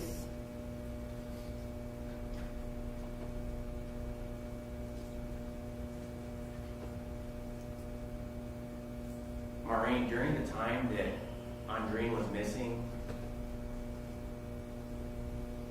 did you and Elena hold out hope that y'all would find Andrine? yes, You were hoping you would see your daughter again. yes. Did you participate in searches looking for her? I didn't do searches because in those days I was like looking about the house, taking care of Elena, getting up early, sending her to school, and I have to be there to receive her when the bus comes. But doing all of that, I was worried, and I was hoping that she would come back alive. Is it hard for you as a mother not to have Andrine anymore? Yes, Can you tell the judge a little bit about how that feels and how hard it is for you not to have her? it's very hard because when I go back and I think how I had it hard in the early days to send Andreen to the school that she wants. Because I remember when she was age 15, she was going to high school in Jamaica, and she did her exam and she had 10 subjects, including English and maths, and she said that she wanted to go to college. And I didn't have the money to assist her at first. What I did, I had a nice bedroom set, and I sold it, and I gave her all that money to start the college where she wanted to go. And she was doing well, and she met Andre, and she decided to come to America, hoping that everything would be well, hoping that she would pursue her dreams, and this is how it ends. Sorry, what the last thing you said? This is what I'm Say the last part. This is how it ends. Maureen, do you remember in November of 2017, do you know what Kadeen? Yes. Can you tell the judge who Kadeen is? Caitlin is Andrew's best friend. And do you remember in November of 2017, was Kadeen over at y'all's house on Solitude Cove? Yes. Do you remember an incident where Andre pushed Andreen and she fell on top of a baby? Yes. Were you there in the house when that happened? I was upstairs, and Andreen and Andre was downstairs. And can you tell the judge what you heard? They were fighting, and she ran upstairs, We're gonna- running Hold from. on, wait until you make the objection. We're going to object to lack of personal knowledge. She wasn't present for the event. I think she's going through what her personal knowledge is right She now. was there, right? Correct. She said she's coming up, that she was upstairs and they're coming up the stairs for her. Just with you witness, not So Maureen, just tell me what you saw. That essentially you heard them arguing is what you said. and I then they heard came them, and upstairs. she run from Andre, and she came upstairs, and he run behind her, and he pushed her, and she fall on the bed, on the baby that was on the bed, Kadeen's baby. So you saw this, that Andreen ran up the stairs Yes, and Andre was chasing her, yes, and that you pushed her onto a bed where a baby was laying. yes.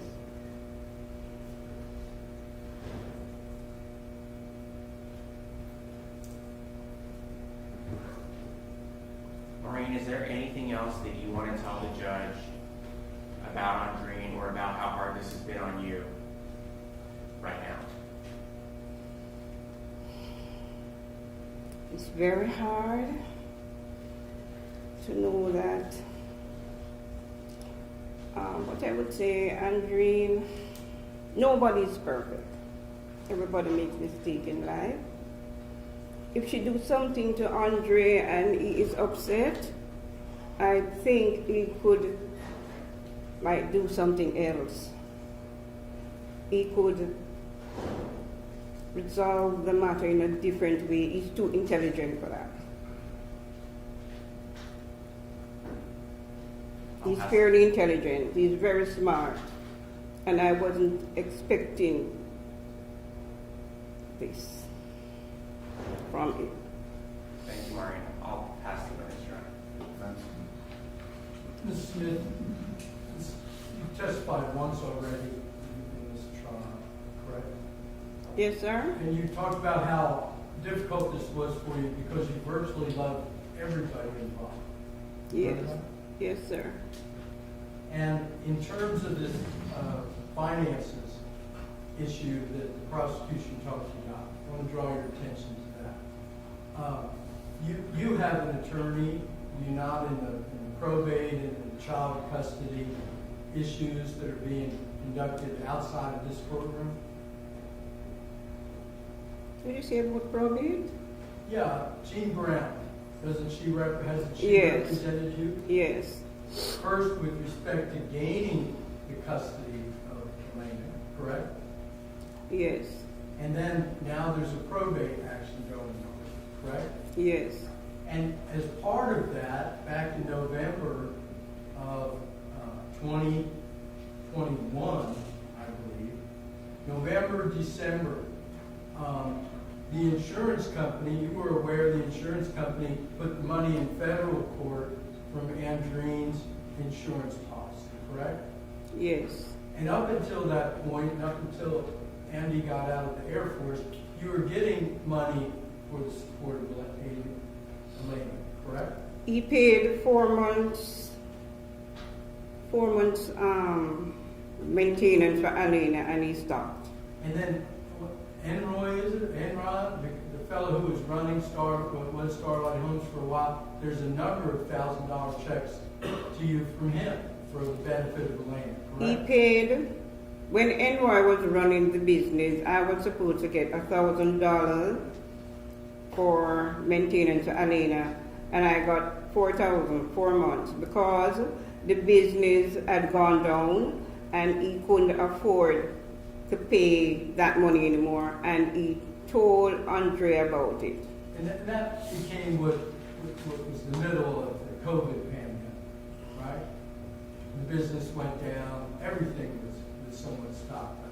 Right? His business went down last year, I think last year November.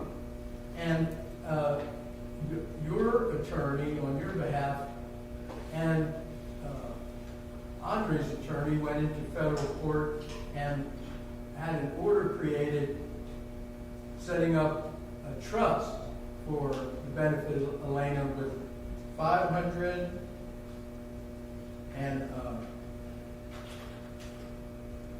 $485,988 in it. You're aware of that, right? Yes, I'm aware of that. And also, that same insurance policy paid off the mortgage on the Bryn Mawr property in the assisted living business. Did it not? I'm not aware of that. May I approach? Yes.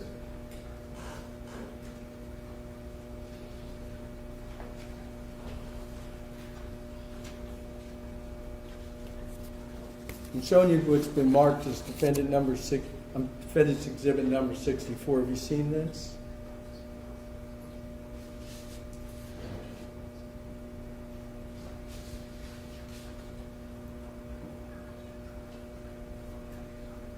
And you're welcome to take your time and look through it.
I'll show you exactly what I'm.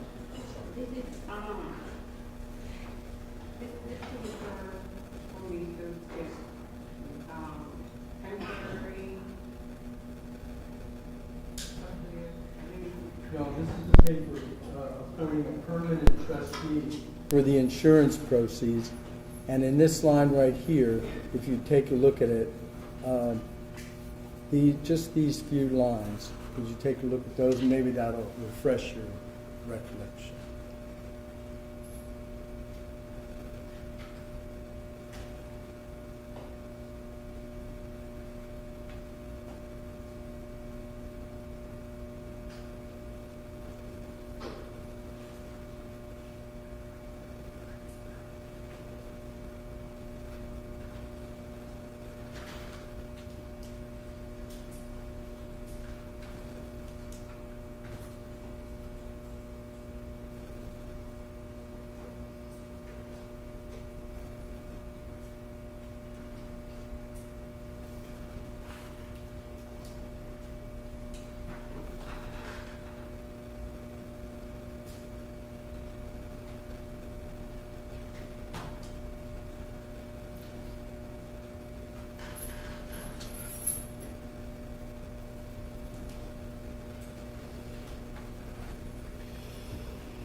I don't understand this one.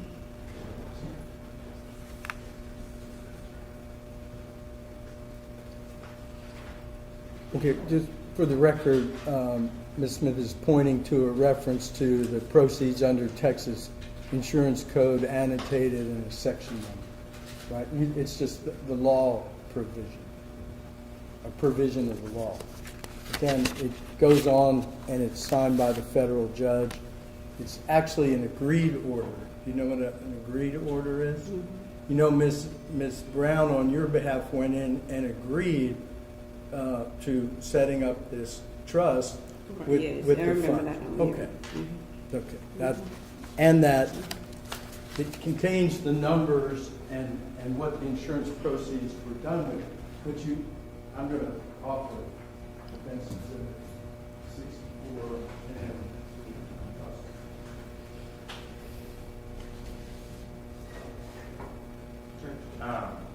I don't believe she's the proper authenticating witness. We are bound by the rules of evidence, and at this point, this is a document that isn't her. You have to read a whole bunch of stuff for her to even understand what it is. I don't believe she's the appropriate witness to offer this. Your response? she's a party to the litigation. It's an agreed order. It's obviously from Ms. Martin's taking off. I don't think you did it the right way, but I don't want to see it. I didn't have a staple, Your Honor, so that little yellow is staple. Thank you, sir.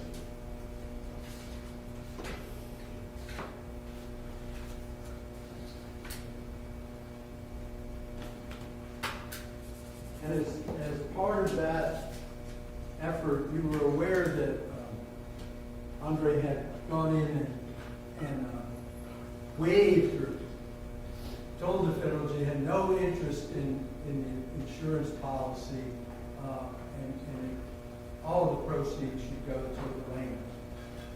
Yes. That's Just checking out. So the remaining is 45, so it's $1 million and paid off the building or the mortgage, I guess, and then this is the remaining left for the dog. and that's included in the document.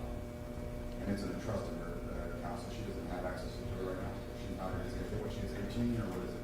No.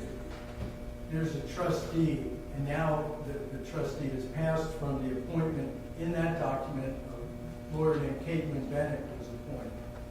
Later, the trustee is now in the probate deal, but she absolutely has current and continuing access to those monies.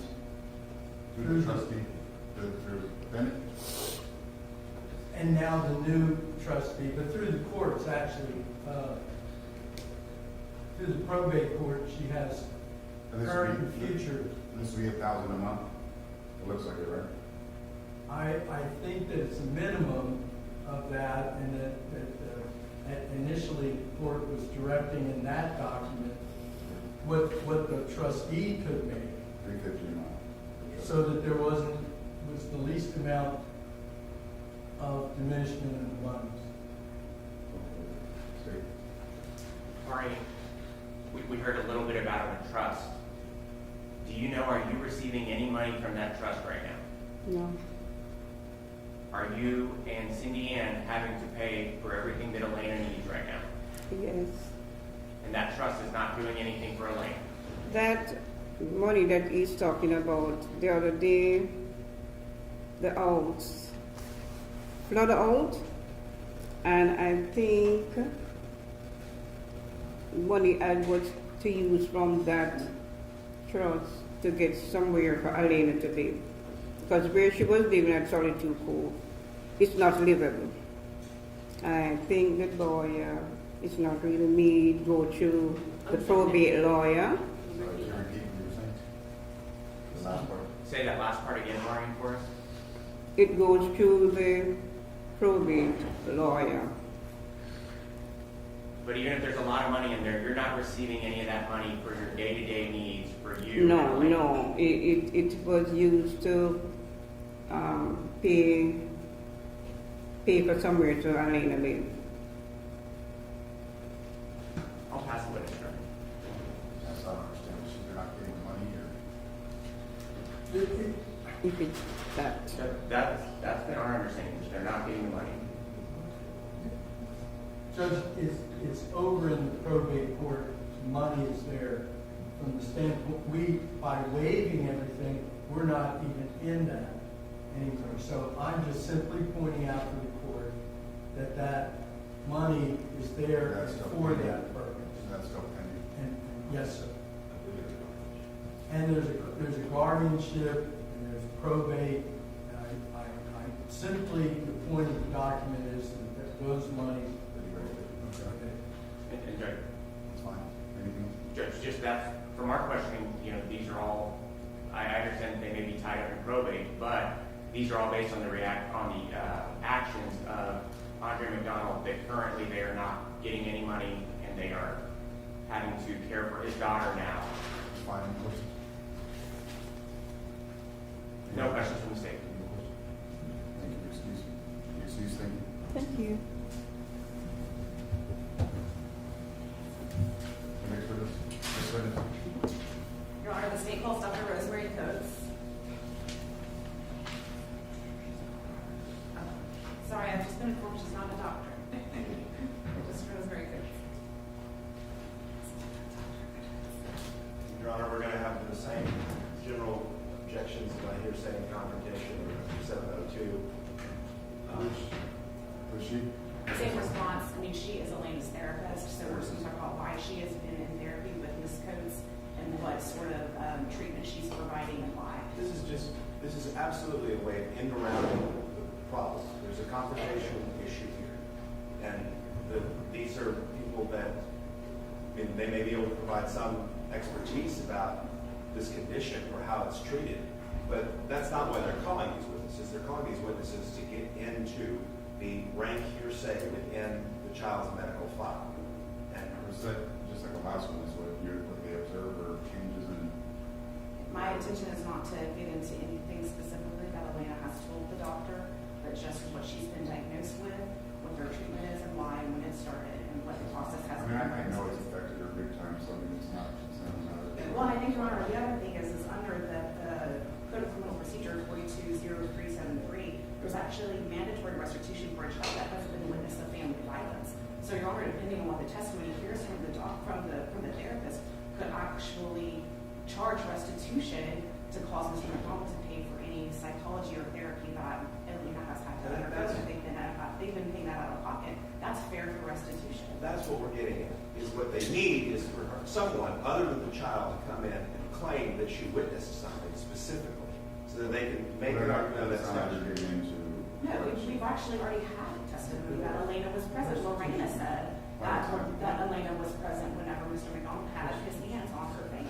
What's the point of this for a sentencing hearing? We're going to have a restitution hearing. If the court wants to order restitution, I'm going to go ahead and allow her to testify what she's observed of her behavior change before and after considering.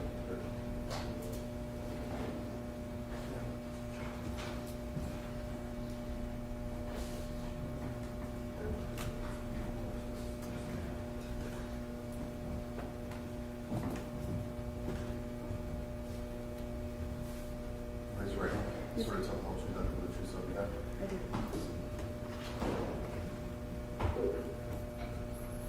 Go ahead, sir. Thank you, Your Honor. Good morning. Good morning. Could you please spell your first and last name for the court reporter? Yes, my first name is Rosemary, Rosemary, Coates, Coates. Thank you. And just as a bit of background, could you tell the judge how you are currently employed? I'm the Senior Clinical Director at the Hope Center, which is part of the Children's Shelter in San Antonio. It's a part of the children's shelter? Yes, ma'am. And so what is your background in education that brought you to working in that role? I'm a licensed professional counselor, therefore I have the background of a master's degree in counseling and guidance, and also a retired occupational therapist. And I think you said it's called the Hope Center? Yes, ma'am. Are you guided through the Hope Center to treat specific types of children, or do y'all treat children in general? No, ma'am. We're a trauma center. We're there predominantly for the services for children who've experienced trauma and or witnessed trauma themselves, but also if they had secondary trauma and being like family violence, that kind of thing. And so that kind of was the focus of the Hope Center and your practice? Yes, ma'am. And so was there a point in time when Elena McDonald came into your care? Yes, ma'am. When was that? It was in August of 2019. And was she referred to you by someone? I'm not sure how the referral came to me, honestly. And so when she is under your care, what are you treating for Elena? What specifically? We're going to object under Rule 702, Your Honor. There's been no testimony that we've established this person's qualified to treat someone with Elaine's condition. It's a rule. So you've said your background in education already. Yes, ma'am. And how long have you worked at the Hope Center? The Hope Center opened 7 years ago, so this year will be the 8th year. And so through your training and as a licensed therapist, how many children have you worked with over the years with regard to issues that they may have? I'm going to say 1,500, but I know it's well over that. So just in general, you've treated thousands of children. Yes, ma'am. So getting back to Elena specifically, well, I guess let's talk about first the intake process. When a child comes to you, or let's talk about specifically when Elena comes to you, what's just sort of your intake process, your general procedure when you're meeting a child for the first time? Certainly. We bring the family in. The family would include those that are part of the immediate family, but sometimes extended family, or it could be kinship parents bringing in a nephew or a niece. We take paperwork first, so there's an interview that's done just to see if they qualify for the trauma-informed care component of our services. And if they do, then they're acknowledged, and we'll go ahead and start the process for them to have an appointment with an assigned therapist. And did Elena McDonald meet those criteria? She did. And so when you started working specifically, were you working with her one-on-one, or was her family there also? Started out one-on-one with Elena. We would have a family visit and discuss the case, how things were going, but for the most part it was one-to-one. And so without going into anything Elena specifically told you, when Yes, you're ma'am. in those first initial meetings with her, was just kind of describe how easy or hard it was to communicate with Elena at first. It was a real challenge. Again, I'm going to object under Rule 702. I don't think we've established qualifications for this kind of. Look, here's the problem. This is a very specialized medical and psychological condition. It isn't about generic childhood trauma. And we're talking about something that is both fact-dependent to events that went on at a specific moment in time and place, and to the general outcome from those events. And we're offering this person to give some kind of clinician-based litmus test that this is how this particular trauma affected us. We can't separate out the trauma from the underlying condition. At least I don't have any testimony that this witness can separate out the trauma from the condition, or what the basis would be. Response? Your Honor, she has already said that the Hope Center specifically focuses on children that deal with trauma, and she herself has dealt with children, thousands of children, she's 1,500 children. And so that's a part of her process, or part of her process is to see, what behaviors. We already heard from Ms. Applewhite that specifically talked about how that Elena had a drastic change in behavior, and then now Elena is seeing Ms. Coates and the specific reasons as to why she's seeing Coates. And then also, we're at punishment, Your Honor. We already know that her mother was killed. We know that, right? And so, in August of 2018, Your Honor, I would object to the. Let her finish. I do not interrupt you, Mr. Let her finish. We do it outside the Counsel, presence let of her the witness. finish. I'm only asking we do it outside the presence of the witness. Okay, I'm just gonna allow it. Honestly, Your Honor, I don't even know where I was. Well, I'm on line. What about my objection? Can I make of would I the witness? No. Go ahead.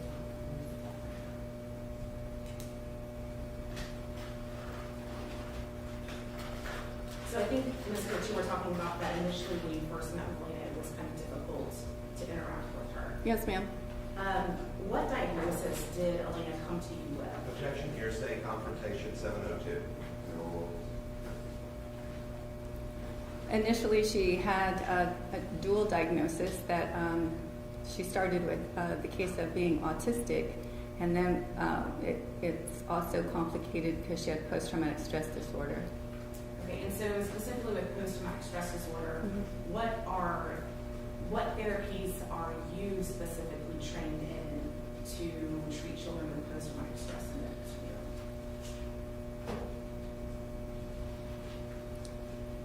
We follow all of the mandates that are put out by the state of Texas and by the function of our role as being able to be an assessor for our clients. And so with a diagnosis like post-traumatic stress, which is complicated by autism, we have to also call into other situations for them to share the information that they're going to be sharing with us, because the communication is not always direct with them. So sometimes we have to go in the indirect. May I give an example? Hearsay confrontation 702. Sure, so specifically, what therapies do you use regularly with regard to children that have post-traumatic stress? Certainly. We use trauma-focused cognitive behavior therapy. Trauma focus is the component that talks to the child regarding what situations happened for them, whether it be with family violence, a car accident, or witnessing to a crime. And so with the trauma, then we work with the cognitive process that your child has. Because it's not always easy for a child to have a checklist of things that they know. So we have to work with them where they are at their level. And are these therapies that you regularly rely on in your practice in treating children with trauma? Yes, ma'am. And are these therapies commonly used by other therapists in your field? Yes, ma'am. Additionally, there is trauma that we do with trust-based relational intervention, which is a process of working with the children at their cognitive level, but also in a supportive and caring manner. And I think you had already said that you started seeing Elena in August 13th of 2019. Yes, ma'am. And what were some of the behaviors that she was exhibiting that were concerning to her family, that the reason she was brought to you? Objection 702 in particular, and also to the extent that she's testified that she communicates with others would be hearsay confrontation. That's not offered for the truth of the matter asserted, but just to inform her treatment and why she was there. You can answer. Could you readdress the question? Sorry. Sure. I guess what were the behaviors that Elena was exhibiting that brought her into your care? She was exhibiting some behavior changes at school, and one of the things they most were worried about is what she was processing regarding her loss of mom. And so we started there, just being able to figure out what was going on. Because her verbiage was very minimized, she did things like crying like a baby, like wah, wah, wah, and rubbing her eyes. She'd walk around the room until she was comfortable enough to be able to do something. So that's the level of care that she started with. And has she made progress? Yes, ma'am. And so what kind of treatments are you currently providing for Elena? We still provide the supportive interaction with her. Most of the decisions that she's making is for the development of her being able to understand things. She's quite bright. She just needed to find the words for many of the things that she was trying to share. And about how long did it take you working with Elena for you to see some of this progress that you've seen today? It was probably a half year, probably a little bit longer than that, before she was actually able to carry on a full sentence, because she spoke in broken concepts, like, I want that, that's hard, that kind of thing. Objection, hearsay confrontation. So I think you said that she spoke in broken Phrases. And so has that changed? Yes, ma'am. She's able to dialogue quite nicely, and she's kind of funny as she does so. And so does your treatment of Elena continue even today? Yes, ma'am. And yes, ma'am. Now, the Hope Center, is that a community provided service? Is that a free service? They're not free. They're based on the ability for the person to pay.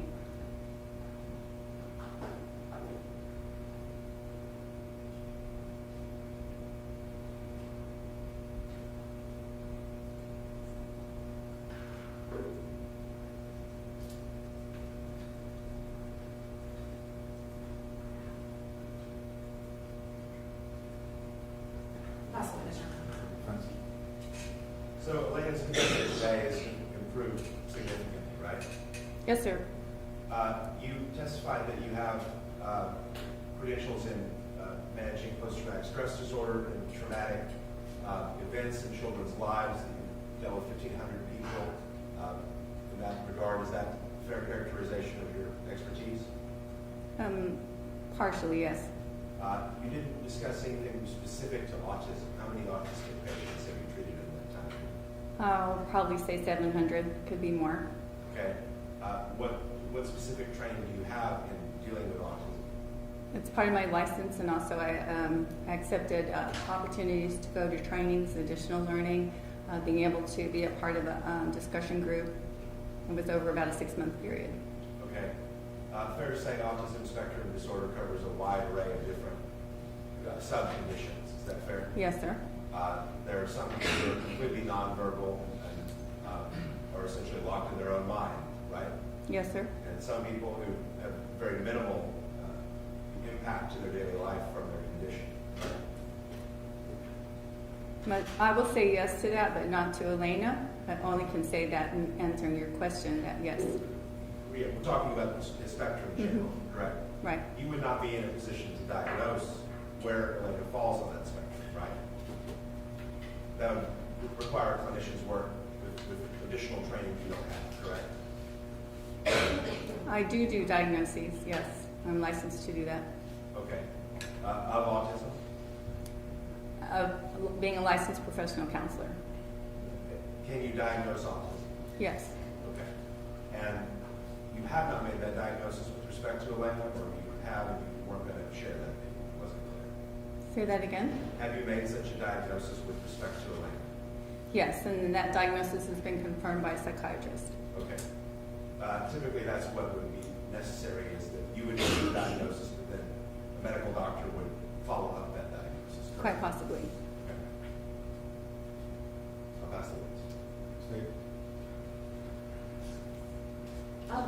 Just to clarify, I think, Mr. Hunter asked about what your qualifications were, and he kind of rattled off some of the things we talked about. So you said partially. Could you explain what you mean by partially? If you're reading it yourself and you understand what the process is, there are several different things that you look for. They are characteristics of the client and what they exhibit.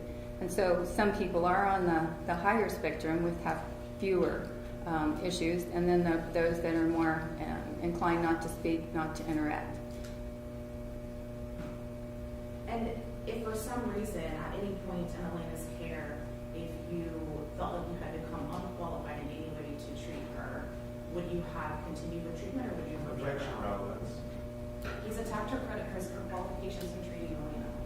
I don't know what we're doing for both sides here. Obviously, I know any child that gets that loses their mother at that age is going to be affected, and then also that from the defense side, the defendant himself said that she came in the room and asked her, "Did mommy fall?" So any child who's traumatized on both sides, just move along there and understand. Pass the witness. Nothing further. Thank you. Excuse me. Thank you.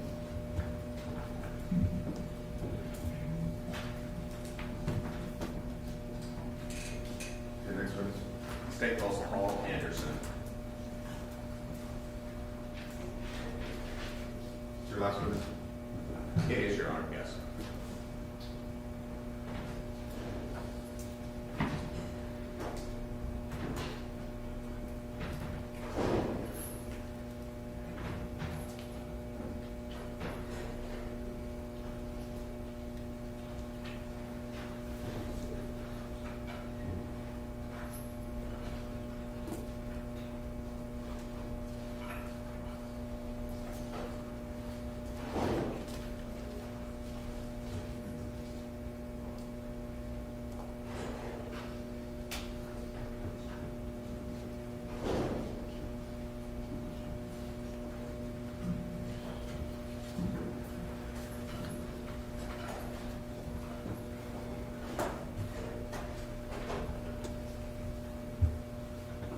I swear you again, raise your right hand. I swear to tell the whole truth, nothing but the truth, so help you God. I do. Down the seat, you adjust the microphone and need you. Thank you. Thank you, Judge. And Mr. Anderson, you're the same Paul Anderson who testified last week during this trial, correct? Yes, sir. And you are Andre McDonald's father, correct? Yes, sir. And sir, where do you live? I live in Sheffield, England. Now, I want to bring you back to when your daughter was born. Where did she grow up? She grew up in Jamaica, Portland. In Portland, Jamaica. Yes, sir. And Mr. Anderson, what type of child was Andre? She was the best child any dad would wish to have. Were the two of you very close? Very, very close. Now, how was she academically? She was excellent. When she was in Jamaica, when I left Jamaica in 2004, she was still attending college. And what was she studying in college in Jamaica? She was studying business. And Mr. Anderson, you said that you left Jamaica, I believe, in 2004. Is that when you went to England? Yes, sir. Did you still stay in communication with your daughter? Yes, sir. How would you communicate? We'll communicate by phone, and I'll go to Jamaica every year. Would you speak often? Yes, sir. Now, you said that she was going to school for business when you left to go to England. How was she paying for her schooling? I send money to Western Union to my adopted, we call her my adopted sister, because she was the eldest one that was in the household that we live. She is the dean of the Pastor Garden Teachers College, and Handreen was living with her. So you helped support her educational endeavors? Yes, sir. Now, while she was in college, did Andreen have aspirations to continue her education elsewhere? Yes, sir. Where so? She went to America on a holiday trip in the summer, and she told me that she realized that she could transfer from the college in Jamaica to America. Did she do so? Yes, sir. Do you recall which college? The college that she was visiting is Excelsior College in Jamaica, but I don't know the name of the college in America. And so when she transferred, did you continue to provide financial support? Yes, sir, still. Now, during this time that she transferred from Excelsior to college in the United States, which state do you recall? In Florida. Now, was this before or after she met Andy, Andre McDonald? She was going to America back and forth before she met Andre. And you said that in terms of the support for her education was provided by you? Yes, sir. Now, later on, this judge has heard that she later met Andy, the defendant, Andre McDonald, correct? Yes, sir. Now, did your daughter, in terms of her educational aspirations, did you know what those were? She told me that she was interested in business, and after she met Andre, and they were living in Florida, and when they leave Florida to come to Texas, she said she was interested in, after she finished university, she said she's gonna go in catering. And what she did, she told me, she said, Daddy, if you notice in Jamaica, the Chinese, they live upstairs and they have business downstairs. So she said she's gonna go into catering, but she's gonna use the downstairs of our house as a business, and they're gonna live upstairs. And what she did, she said because like the business was startup, she said she's gonna use Maureen, Iron Sid Smith now, her mother, has the first employee, and at the same time she'll have Maureen to assist in taking care of Elena, the baby, and she'll have Maureen to help, to work in the business. So Maureen came to live with her. So that's how Maureen came from Jamaica? No. Or from where? From Florida? Maureen was living in Texas with her other daughter, Cindy. And then that was when Andre asked to have Maureen come and live with them to help raising Elena, as well as also help with the business. That's my knowledge, sir. And when the business began, did you provide any support, startup money for the business? Yes, sir. Now, did Andre also go to school here in San Antonio? Yes, sir. You know what she studied here in San Antonio? Yes, sir. What was that? She studied business administration. Did she finish her degree? Yes, sir. Now,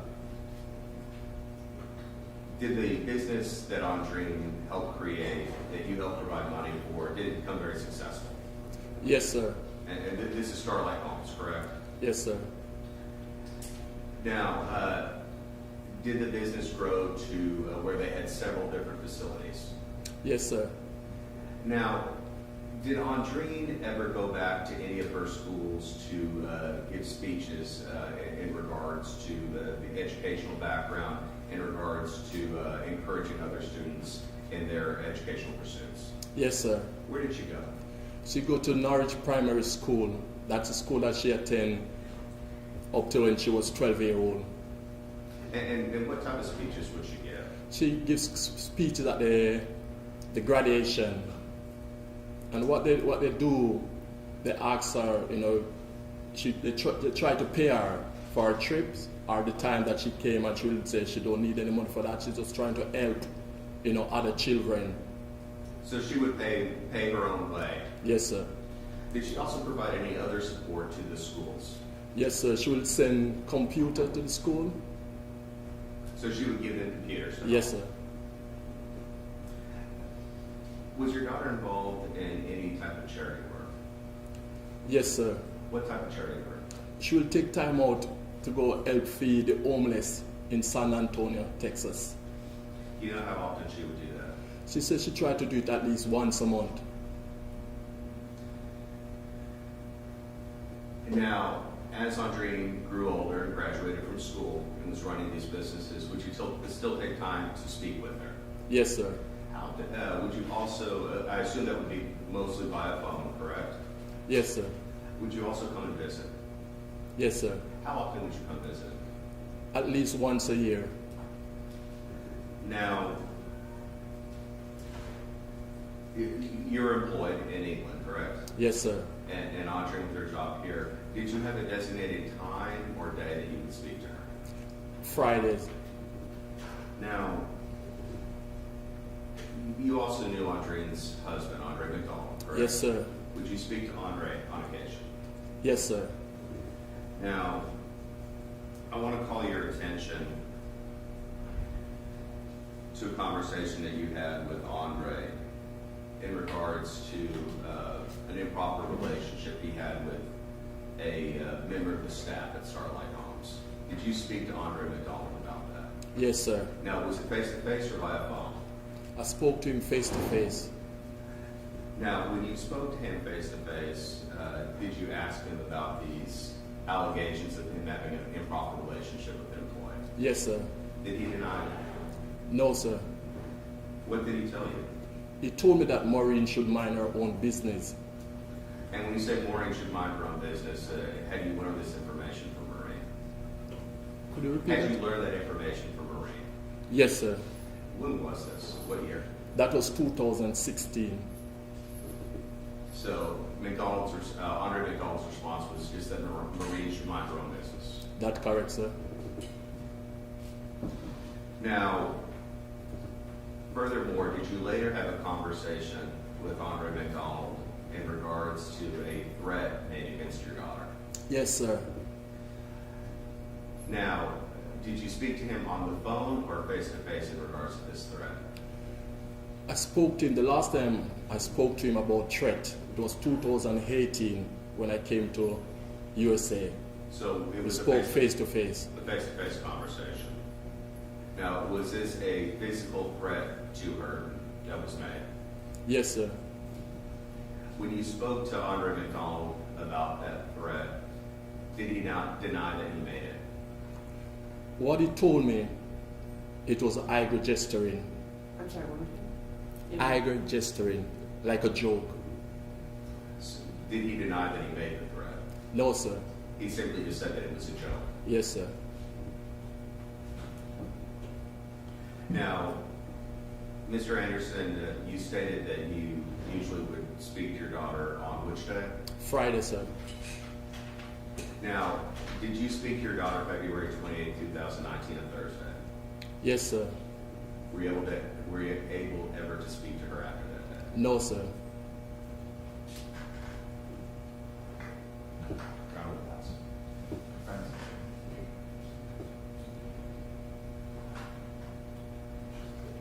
Pass the witness. Thank you, excuse.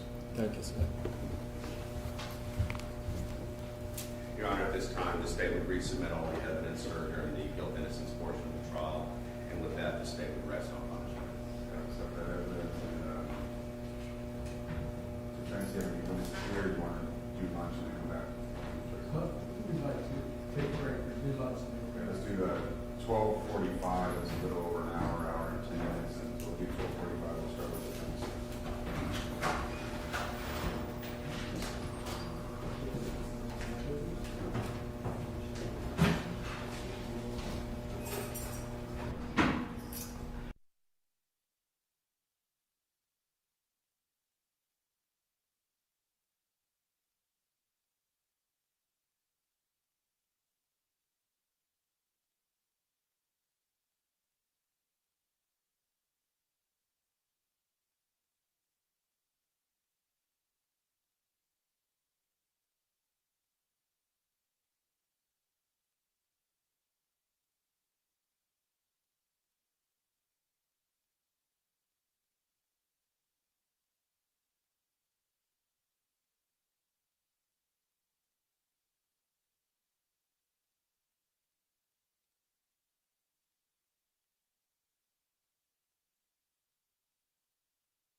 And none of these witnesses could be here today, or didn't want to testify?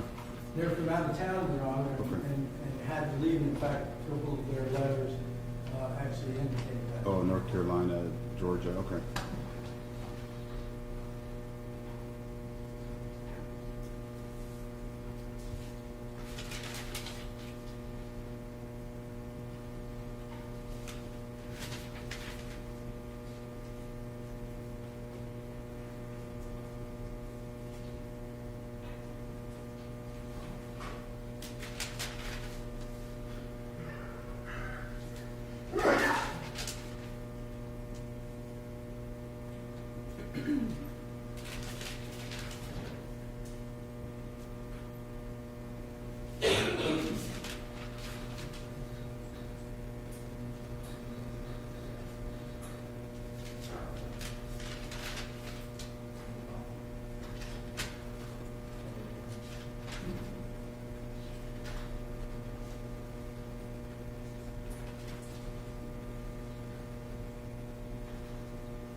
Yeah, I read Davia Newell, that's his sister. Yes. I read that at the state exhibit 61. She mentions a lawyer and a lot of the good things about her brother that was done in support for Atlanta, along with other things she puts in here. Let's see.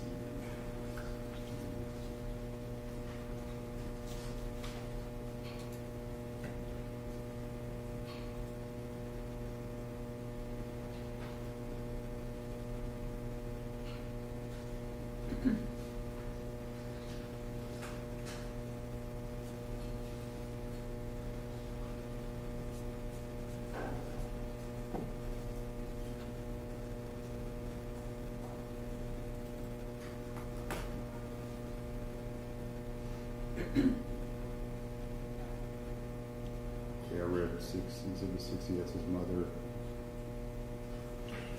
She was here during the testimony, and I understand she still has a good relationship with Andreen's family. The mother and sister still have a Yeah, good relationship with yeah. the family, or cordial, or I guess for the granddaughter. Let's see.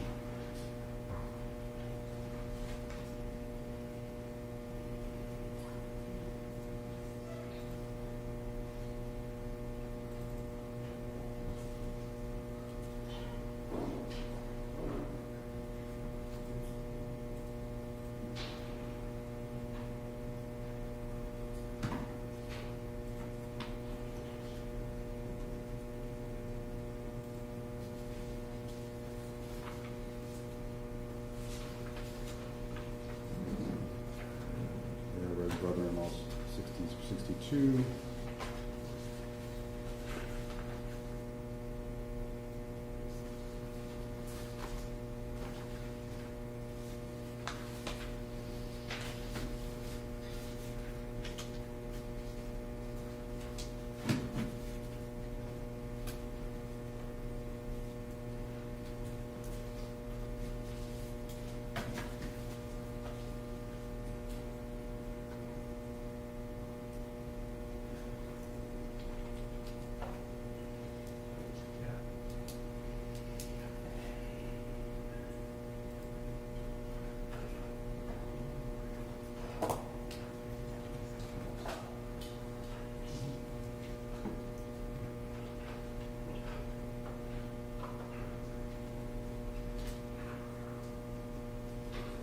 Okay, I read his cousin's Allison McDonald exhibit 63.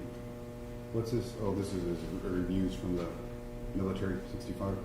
That's correct. The one that you questioned on the Yes, sir. major, or the lieutenant, or yeah, all these letters.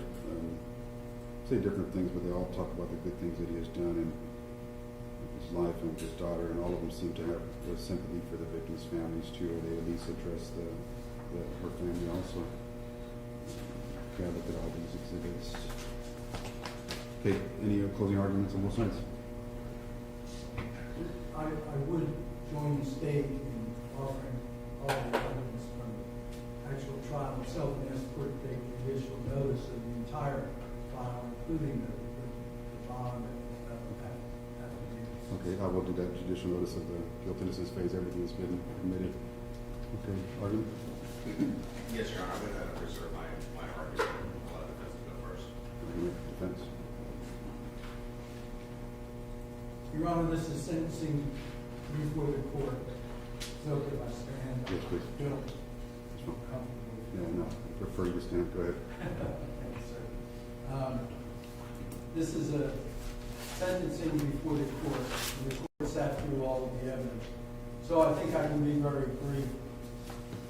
The jury found Major Andre McDonald not guilty of murder.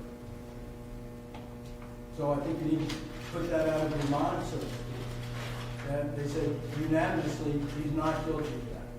So the act clearly endangers human life, it causes the death in the manner and the means, and whole intentional, knowingly taking the life of another. The jury said no, not guilty. And the jury came back after an Allen or dynamite charge and could only unanimously agree in this case that he was guilty of recklessly taking the life of another. That's manslaughter. So, respecting that decision within the system, that becomes the framework for the sentencing. You know that from the very beginning of this case that Maureen Smith told you that their fighting was mutual, that there were fisticuffs. You know that this is not a template for the husband abuse of a wife throughout time. We've picked several, at most, several isolated examples from 2016, 2017, 2018. Oh, Andre did this, and Andre did that, Andre did this. The aunt didn't think it was important enough to tell the prosecution about it in the very beginning, and I think we ably indicated that. No, and I'm not trying to, I'll let you continue with the argument, but I did hear what you said, that it was left off in the report, and I'm not doubting she says it's true, but I do also understand. I do also understand his, it's no excuse, but I mean, that's prior assault that what anybody would be ticked off about, tattoos or cheating. At least in his mind, if I believe what he heard, I think any spouse would be angry. But go ahead. I mean, thank you, Judge. And that is really my point. That I don't either want to or need to speak ill of Andrew McDonald. You heard days of testimony in this case that told you what the powder keg of the situation was at the time. And that what was really important is what happened in between that master bedroom and the master bathroom. And the hammer plays absolutely no part. The court found then that it's his feet, and I think to this day we don't know if he had on the running shoes that were at the Shell station, and I guess that's what's on, because there's nothing else. My point is, you have a reckless taking of the life. You have a range of 0 to 20. You're looking at it. 2 to 20. I'm sorry. 2 to 20. And you're now let's look at the individual. The individual is 43 years old. He has no prior convictions. He doesn't even have any prior disciplinary proceedings. He's been a respected member of the United States Air Force who reached the rank of major. By all accounts, he loves his child too, and he takes care of his child. And all of that's to say that regardless of what happens today, everybody's life is impacted by his reckless taking of life of Andrew McDonald. That his daughters, his mother-in-law, his father-in-law, this is a family that clearly cares about each other and loves each other. And it's been pushed into a most horrible, tragic situation. Let's not make it any worse. There has to be punishment here. Everyone knows that. You made a decision this morning that took away the legislatively, statutorily given option of giving him probation. Okay. Then is this the absolute outside edge of a manslaughter where 20 is necessary? Is that for a first offender? I respectfully suggest that it's not. And I respectfully suggest that some of the reasons are that this case took place, whether good or bad, whether it should have or shouldn't have, from just before through all of COVID. And during that time, the defendant was in the Dare County Jail for much of the time, unable to make bail. And then when, after his third or fourth request for a speedy trial and bail, this court lowered the bail amount, he made the bond. He has at all times been excluded by this court's order from communicating with his daughter. So he couldn't assist in that process or any other process. On his own, in 2021, he went in the fall with his counsel to the federal court because the insurance company wanted to disperse the proceeds of the insurance policy. He waived and gave up any interest in the proceeds in favor of his daughter, Elena. It was absolutely the least he could do, but he did it. The rest of the estate is in probate. There's nothing that anybody can do about that. So the court's decision should be tempered by those facts and factors, and the greatest of which is it was a reckless act, as found by the jury. So the most difficult thing, I think, if any jurist that I've ever talked to is sentencing people when you talk about the job. So we know it's a difficult responsibility. But thank the court for your attention and hope that you will give Andre McDonald the least amount that you think possible or necessary to the ends of sentencing and justice, so that they can take on.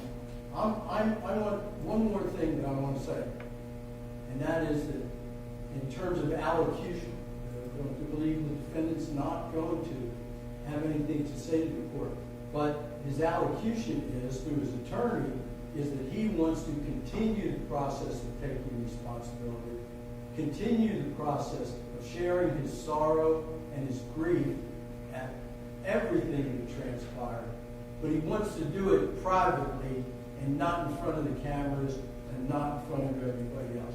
And he proved that before this trial even started, that he was willing to do it, and he tells the court and everyone else that he plans on continuing, because that's where closure is, and that's where healing is. Thank you. Thank you, Counsel State.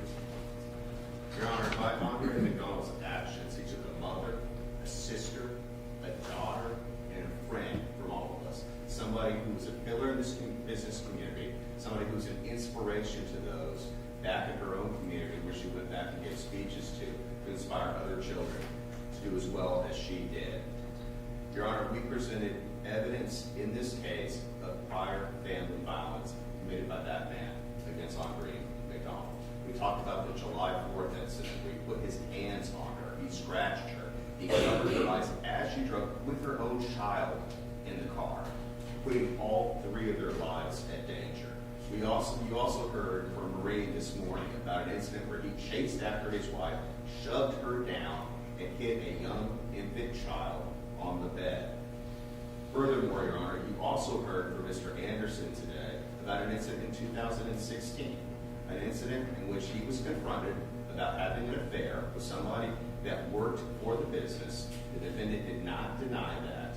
The defendant said Maureen should stay out of his business. Furthermore, you also heard from Mr. Anderson today when he testified about confronting the defendant when he made a threat to his daughter, to Lorna McDonald, where he said, "Oh, I was just joking."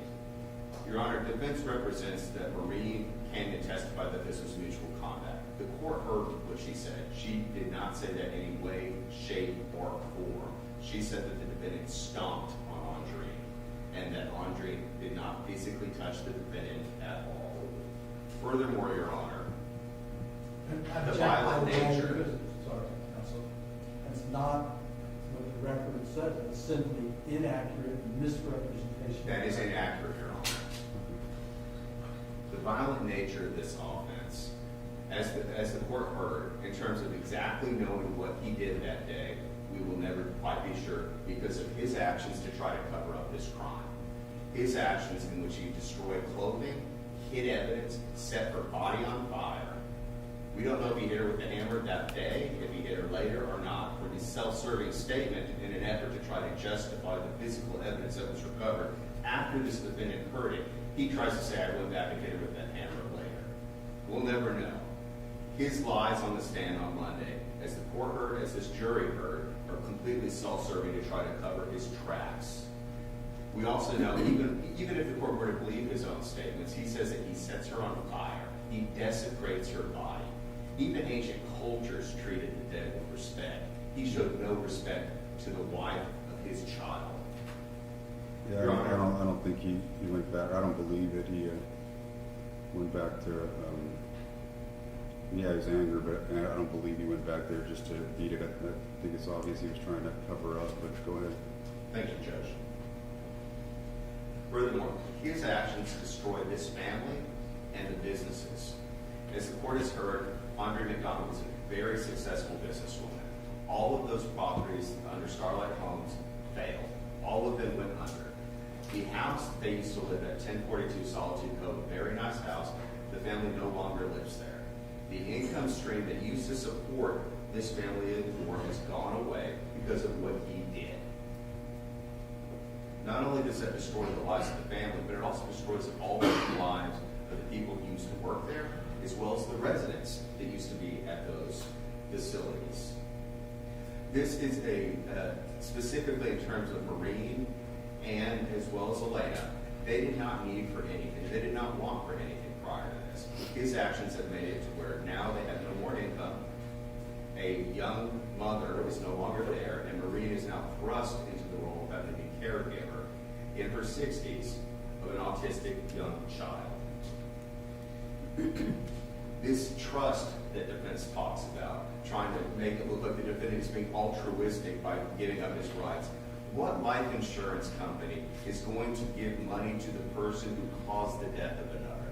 He would have no right to that. Yeah, that's true. That's a ridiculous argument. Furthermore, in terms of the business insurance going to pay anything at Bryn Mawr that was brought up earlier, that insurance is there for that business that failed because of his I'm going to actions. object. I'm just The gonna. prosecution's testifying. I'm just gonna. They're making an argument. Go ahead. I know all the testimony. So Yeah, make argument. the prosecution offering essentially evidence not in the record, is that denied? It's making an argument. Go ahead. Is that denied? No. This defendant took the most important person in Elena McDonald's life away by his actions on February 28th. The court heard about from both Ms. Douglas during the trial in chief and Ms. Applewhite today the level of care that she was receiving, the love and attention that these teachers were giving her. All of that changed. The family had to move. She was no longer around these people that cared for her because of what he did. Furthermore, the court heard from Colonel Erredge this morning that he had to be ordered to support his child, ordered to give money to her in November of 2021. And furthermore, you heard from Maureen that that support only lasted for a few months before that discontinued. This man has taken absolutely zero responsibility. He has shown absolutely zero remorse for his actions. Your Honor,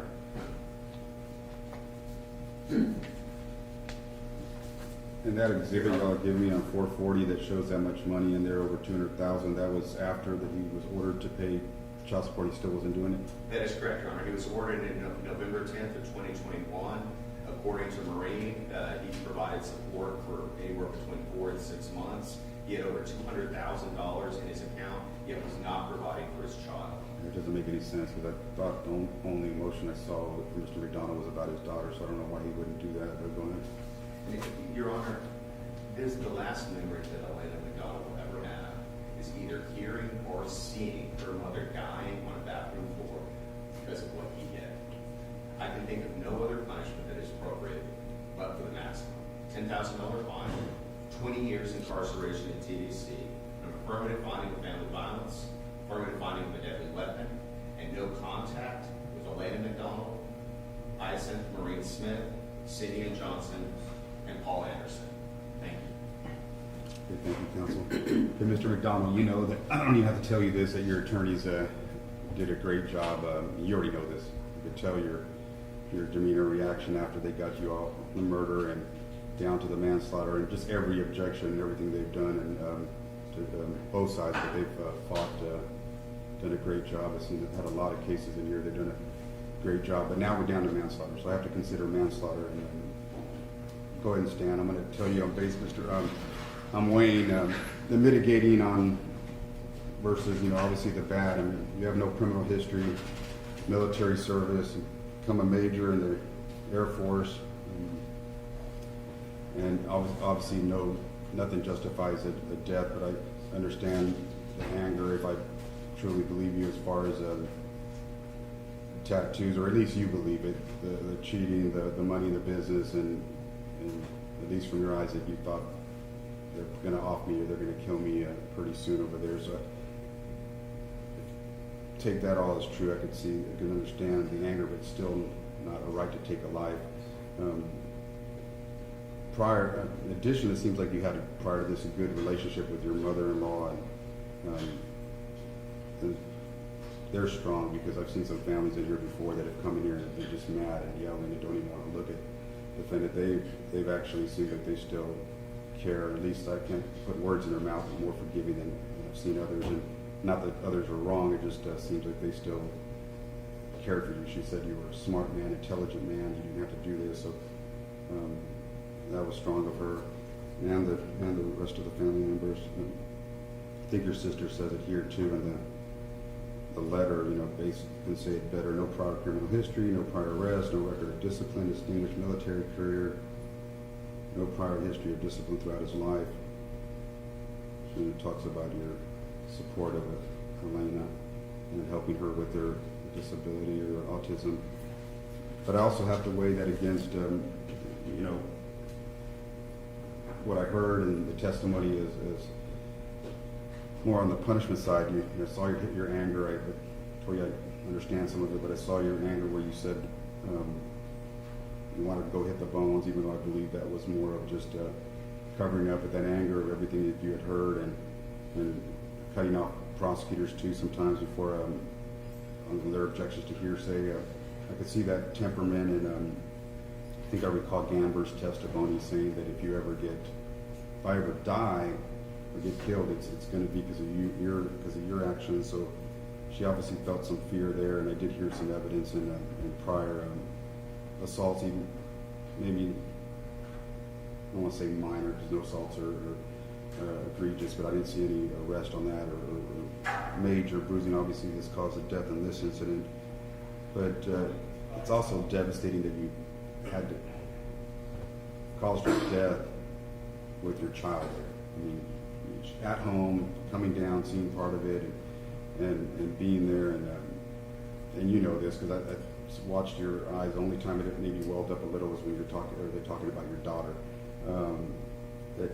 That's it's terrible that she had to be there, and then with the victim's body with cow bones, that's also sickening to leave her there with cow bones. Again, to cover your actions, but to do that with the animal cow bones. In addition, not to top it off, is weighing this against your mitigating stuff, is that you burned her body, you beat it with a hammer, and desecrated her corpse. After that, it didn't seem. It almost seems like an emotional like a serial killer or something. It doesn't match up with your military career and everything else that you got here. It just it didn't fly with your background. And the last thing that kind of had me weighing is your emotional state throughout this trial. And it's not, I'm saying remorse is, you have to take your attorney's advice, but you never, it's not remorse like I did it or I felt wrong. You just didn't show any compassion or emotion for the defendant's father was up here testifying. It almost seemed like, I was watching you, and obviously can't put words into your mouth, but I'm watching you what I see. And it's almost like I don't say enjoying it, but a smirk. It just, I would think you'd be hands on your head or crying, or because you could see that some of them still care for you. Or her mother up there, it just didn't seem to bother you. And if you weren't going to care for the mother of your child, for the death, you just didn't seem bothered by that. In the beginning, you were on your phone a lot and playing with your phone. Even had my deputies ask me if returning officer, no, well, that's whatever they want to decide over there. And it disturbed me that the only time you seemed to pay attention was when they showed her bones up there. You were looking like very interested in it again, and not in sadness of some sort. It disturbed me. It didn't make sense with your background and no criminal history. And obviously you have to, I know there's appellate issues about getting up on the stand and testifying or whatnot, but I honestly thought, well, I didn't hear, even when he was on the stand through the whole trial, I thought, if the attorneys were putting up, if he shows some emotion and it may even help them more. I mean, that's just my personal opinion. I thought if he showed that he had some sorrow to the family and whatnot, it was matter of fact, describing, I'm hitting the bones like this, I'm hitting it like a movie, just no emotion whatsoever, describing matter of fact that I'm hitting her, deceased body in the face and giving it another whack. It just defied me in imagination. I thought maybe in punishment he's going to come over here and maybe he will cry and show some emotion. And I understand your attorney's arguments that you're going to say that at another time where you want to do that personal, but this is your opportunity too. So at this point, I'm going to go ahead and sentence you to 20 years in the institutional division of the Texas Department of Criminal Justice. The good thing that you have for you going is you're eligible for parole in half that term. That's just by law, so that's 10 years, or 2 years, 10 years. 10 years. And I believe, did he have 855 credit? 55? Okay, so you do have over 2 years credit, 2 years, 4 months, so a little over 7.5 years. Doesn't mean you're going to get out, it means just parole eligibility. The bad thing is I do recall you saying that you were angry and that why the hell did this have to happen to me, and like if you were blaming her death for what happened to you. I can tell you that Texas prisons, Mr. McDonald, you can look at me, they are going to be hell. Depending, I do wish you well, I don't want you to get harmed in there, but it is going to be hell in the time that you're there, and hopefully you do something good and seek forgiveness from the family and everybody, and when if you do parole out, okay? So good luck. Good luck. You want to any victim impacts? We do, Your Honor. As to the deadly weapon finding and family violence. I got affirmative finding family violence, affirmative finding deadly weapon. Okay. Did you make a finding as to fine, Judge? No fine. And Your Honor, we're also asking for no contact between the defendant, Elena McDonald, Cindy Johnson, Maureen Smith, and Paul Anderson. Your Honor, we would object to that. That's his child. It's a constitutional right. His parental rights. I'm gonna allow the family if they want to take her, if she reaches how she communicates with them, if she wants to talk to them and do that, I'll allow that to them to decide if they want to go visit the prison or send letters or anything like that. And Your Honor, as to the other individuals, no contact. Yeah, we'll have no contact on the other ones that are adults that don't want any contact. Your Honor, we do have that.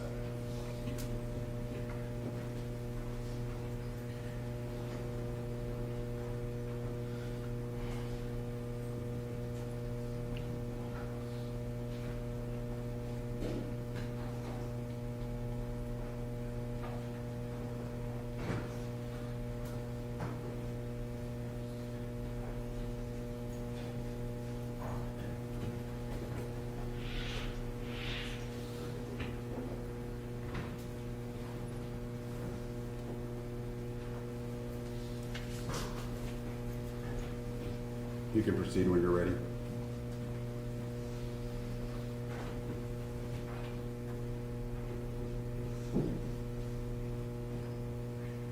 You destroyed our lives.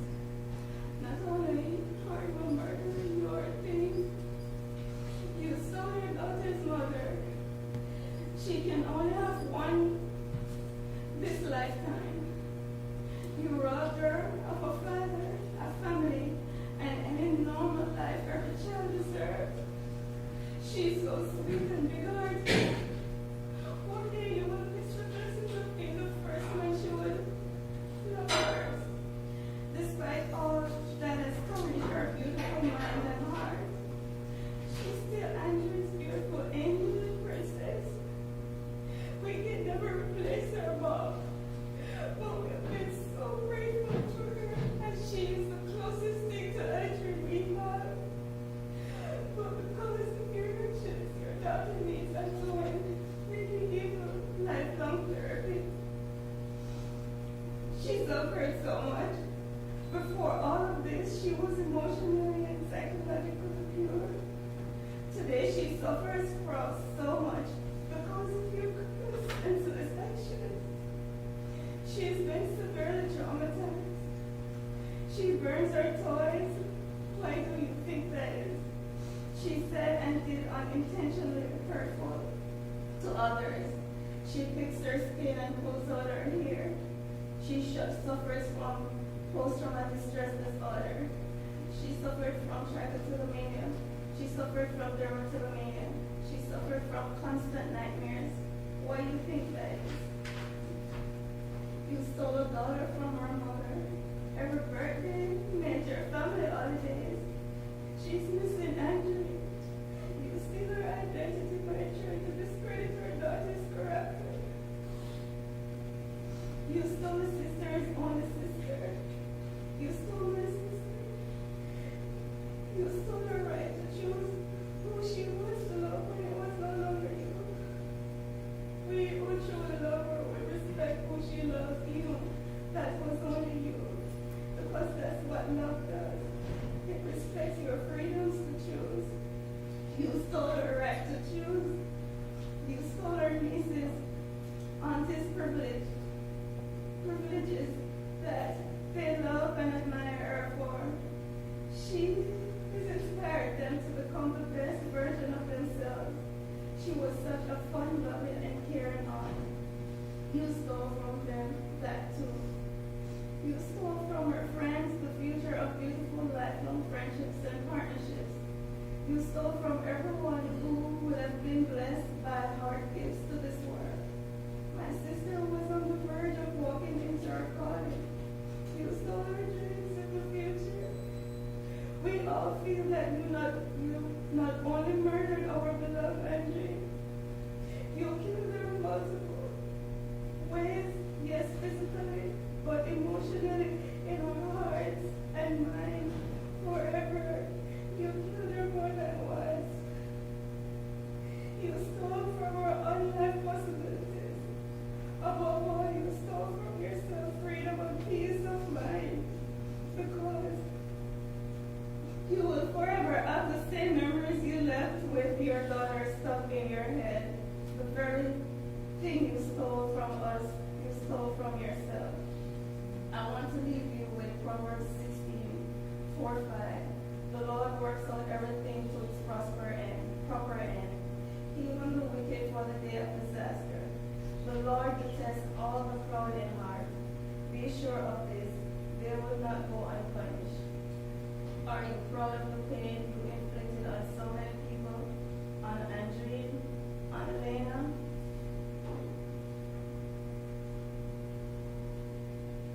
I want to say something. You have destroyed family lives Elena has robbed of her remarkable mother. Andrew won't be here when Elena graduated from high school. Andrew won't be here to impact her wisdom of life experiences to our precious angel Elena. We had to seek counseling from Elena. For Elena, she's seen a psychiatrist and psychotherapist for healing. Elena she's suffering from PTSD and from trichotillomania and from dermatillomania. She's having nightmares. burnt her stuffed animals. She used her pencils and scissors to cut and stab her toys. She did attack her teacher and she did attack her peers. She said harmful things. Thank God for church sisters and friends and families. Elena is improving with the love and support she's receiving. It will be a long journey for Elena. It really hurt so much when Elena said, Grandma, I miss my mommy. Auntie Cindy, I miss my mommy. With tears in her eyes. Sometimes she's really sad and depressed. Maureen wants to say to you, you have torn her life apart when you took away Andrew. She said, why do you do this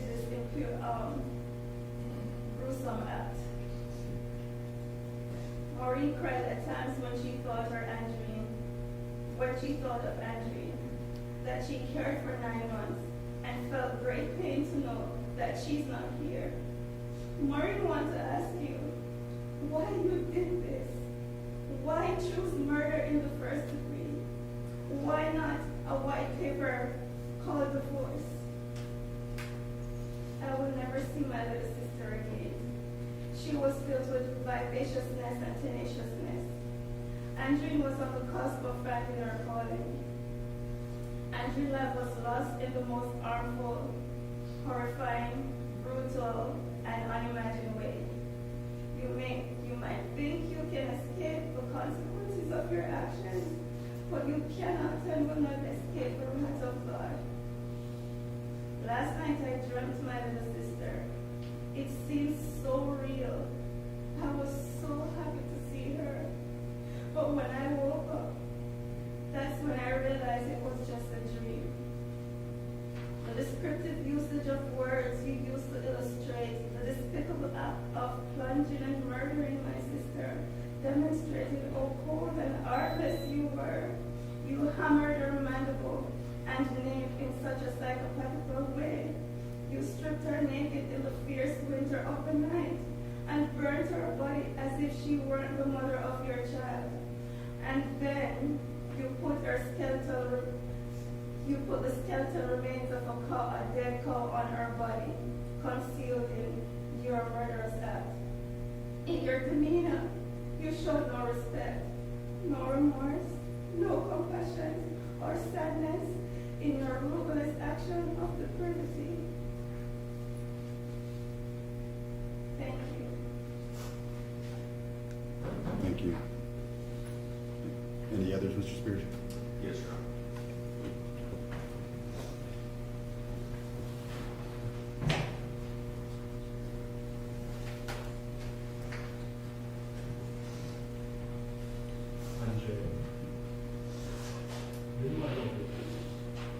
Despite of everything, all the evidence, you are lovely, and that love can't change.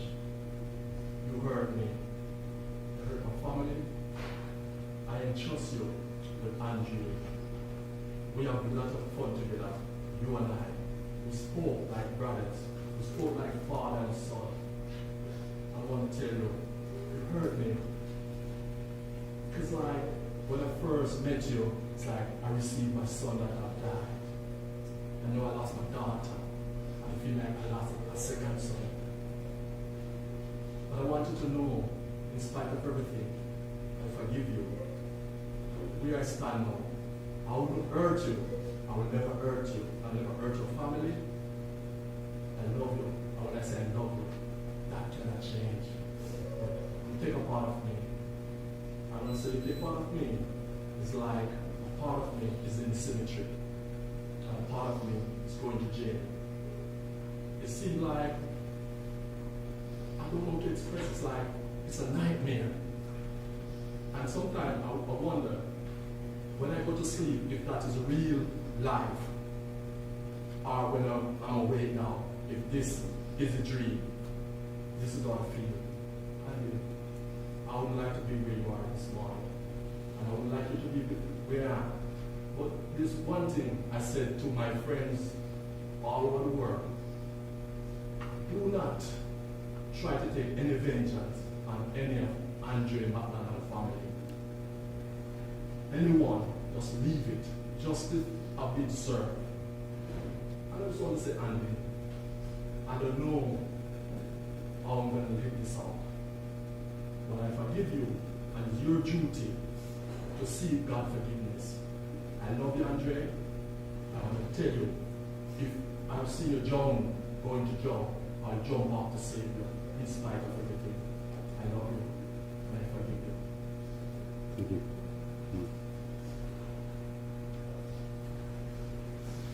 This letter was written by Elena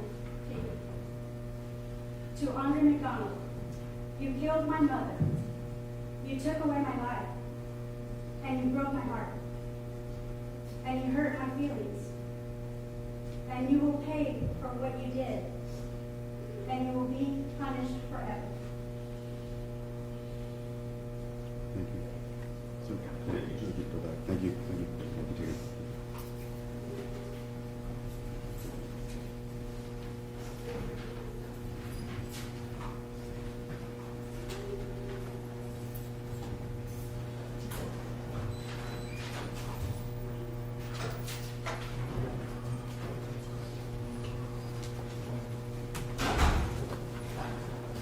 Do you have the exhibits to look at? Y'all have any exhibits that you want?